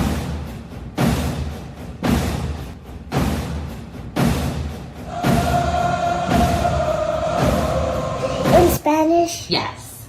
Gracias todos para los... I don't know how to say compliments. No? Compliments. But these super berries grow in the Andes Mountains, okay? Alpacas can survive entire winters on this. So it's like a super berry, huh? Mm-hmm. Now, what kind of superpowers are you talking about? Like, do you survive the winter? Great question. So is that the only superpower you get, surviving winters? Because I've survived many winters without these berries. No, These are the people that are banned from my funeral. Don't let Bertha in. She tried to hook up with my husband. Shame on her. My mailman can't come either. He's the worst ex I ever had. And I know he's going to try to go to my funeral. His sister can't come either. I'm going to haunt them all.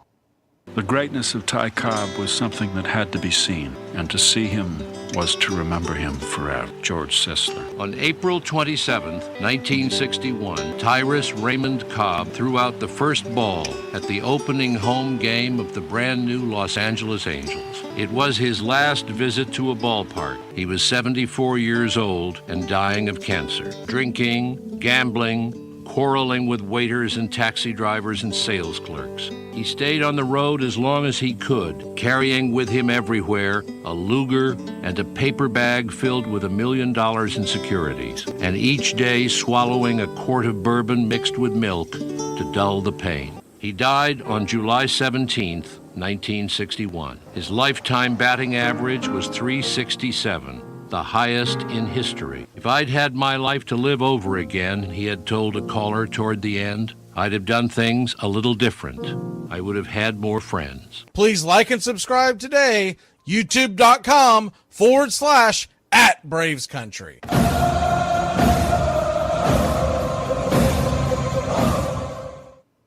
Welcome back to Braves Country Baseball. First pitch on the way from Herget, who'll stay out there for the ninth inning. He's right there, first strike. It's 0-1. The 0-1. Pretty interesting note here on Ozuna and Sale. Both of them are Triple Crown candidates in the National League. One for offense, one for pitching. The 1-1. Swung on, chopped back foul off of Murphy, 1-2. Ozuna was 3 for 3 with the homer, a walk, and 3 RBIs tonight, raising his average to 307, 1 point behind Luis Arias. Ozuna's .969 OPS ranks second in the league behind Ohtani, and his 2 homers is the 1-2 swing and a miss, strike 3, 1 away. His OPS ranks second in the league to Ohtani at .969. Ohtani's 990, and he's 2 homers behind Ohtani, who has 38 and 93 RBIs. He has 93 RBIs. Ohtani has 87. Sorry, the note was weird a little strangely. But anyways,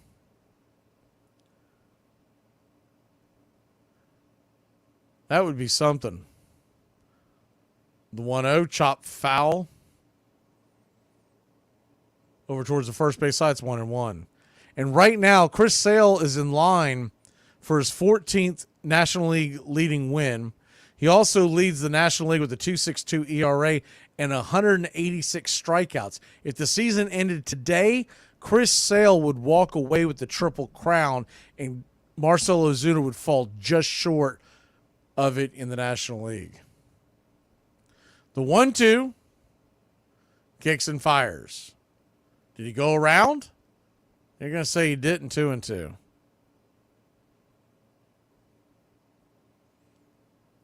My pick to click, Brian, was Laureano. He's had a double and a home run after starting off 0-2. The 2-2, swing and a miss, strike 3, 2 away.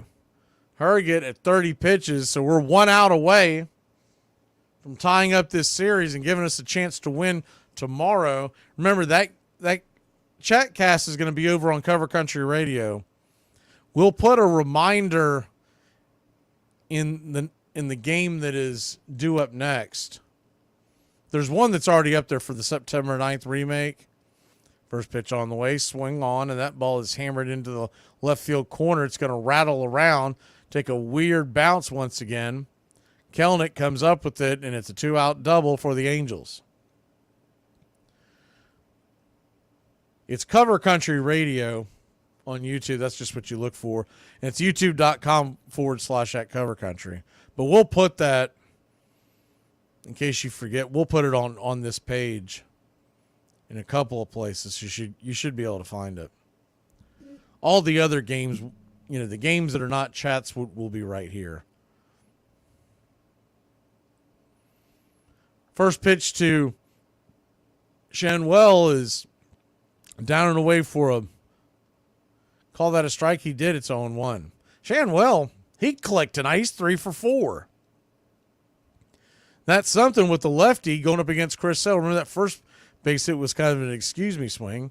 The 0-1 sliced into shallow left field. Who wants it? Arcia calls everybody off, and he'll make the catch. He kind of puts his hand over his chest like, man, that thing almost popped out of my glove, so we'll put the few emoji up there. Braves win. Braves win. Your Atlanta Braves win. 11-3, your final score. Your Atlanta Braves have tied this series up at 1 apiece. We will head to game number 3 tomorrow. Once again, it's a weird start, 4:07 first pitch. We're probably going to put the Cover Country feed up about an hour before, just to give people time to find it. I don't know how hard it's going to be to find it, but we'll be over there rooting them on. I won't be calling the game, but I'll be working in studio and doing some other things, but I'll be in the chat for sure. And tomorrow, it's Charlie Morton Day. Then we finally head home, welcoming the Philadelphia Phillies for 3 in Truist Park Tuesday night, where it's going to be the reappearance of Raylo. And as of right now, it'll be Raylo Tuesday, Max Fried Wednesday, and Schwellenbach on Thursday. I can't wait for that. I know we're probably not going to win the division, but that's going to be a fun series. Always look forward to those against the Mets and against the Phillies. Y'all have a great night, Braves Country. Go get some sleep. It's the last late game of the 2024 season. This is it. Next year I might have to revisit this, because this has put just an ass kicking on my sleep this morning. We'll see ya. Y'all have a great one.